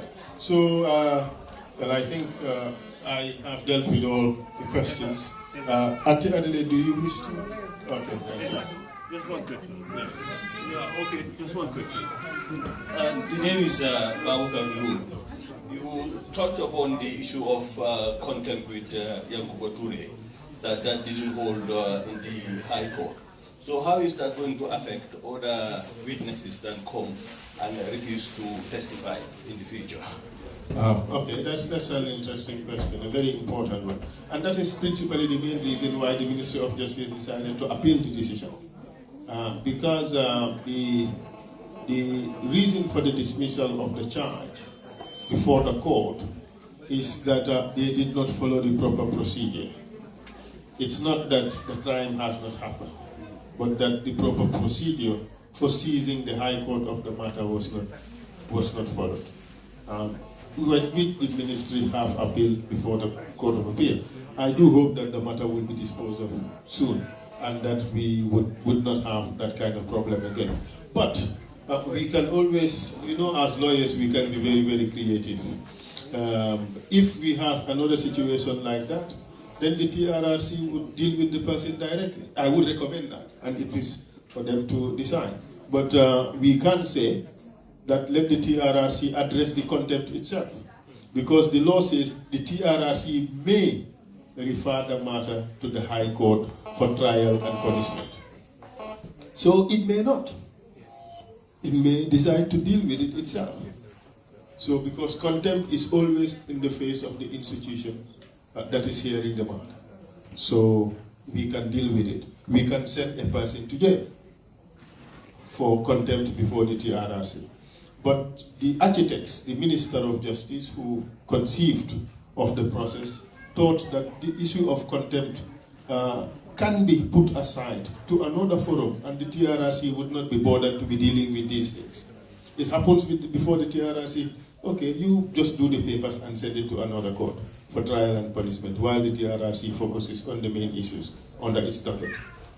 It does not want to be dealing with the issue of contempt frequently. It's a digression. But if it becomes necessary, the TRRC would handle the matter and deal with it itself.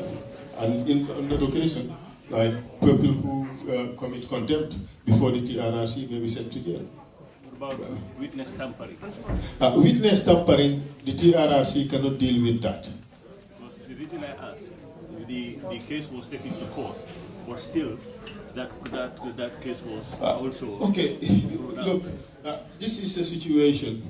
It was the first time we're dealing with issues like this. You know that the principal witness, he was traumatized, seriously traumatized by what he went through. The guy is like, he's not himself. So it's really difficult for people like that to make very, very good witnesses. All right? But in another court, well, okay, the minister decided to withdraw the charges against Yankoba and Fatoumata Jahumpa Cisse. He has his reasons for doing that. You understand? But in my book, that was a good case that could sustain a conviction. For the simple fact that the evidence that was adduced before the TRRC was, don't mind these people. You don't have to talk to them. That is in my book, Interference. All right? And the fact that Fatoumata Jahumpa was involved also suggests that perhaps Yankoba attempted to interfere. But this is a matter that is dead and buried, so I don't want to revisit it. It's not a matter for the TRRC. We cannot prosecute crimes. It is the matter for the Ministry of Justice. When such crimes happen, the minister can suo moto take it up, or we can refer it to the Ministry of Justice for prosecution. And that is what happened. You know, but the important thing here is, I do not, well, if other people come before the commission and refuse to testify, the rules still will follow. Those people will be charged with contempt. And on this occasion, the commission may deal with it.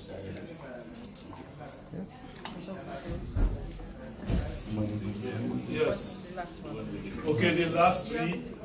1, 2, and 3, sir. Okay. Okay, you want to go with the mic? Just give them the mic. And then, yeah.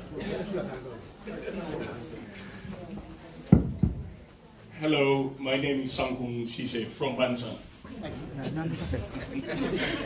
Anyway, thank you, the TRRC team, for coming to Birmingham, and thank you everyone for witnessing it.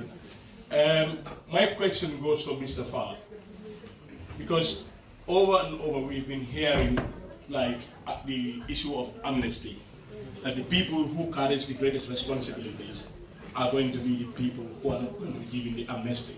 But who are those people? A layman like me, I know nothing about the law. Can you please explain to us? Because a lot of the witnesses come, they will say, I was being told by my commander, I was being told by the Montam, I was being told by X and Y. So what will happen if today Yaya Jammeh should come and say, well, the order wasn't for me? And secondly, you said there have been a lot of in-house now, back of the house work with regards to the victims and the witnesses. But we've seen the case of, I can't even remember his name, I just call him Mange Jegalu. Jack. The whole 2 days, all we had was Mange Jegalu, Mange Jegalu. So I think that should be a lot done at the back of the house before bringing us somebody who's going to lie to his truth. For 2 days, all I've been hearing in my living room is Mange Jegalu, Baralema. Yeah, thank you. Next man, behind you. Yeah, good evening, everybody. My name is Noah Fofana. My question is, I keep saying TRRC, but the J is missing, which is justice. I think that should be justice, because governments went through a lot during 22 years of Yaya Jammeh. But all what we hear is truth, reconciliation, whatever. What is it? What is the truth, reparation, and reconciliation? There's no justice there. So what's going to be the end after the true reconciliation? And number two,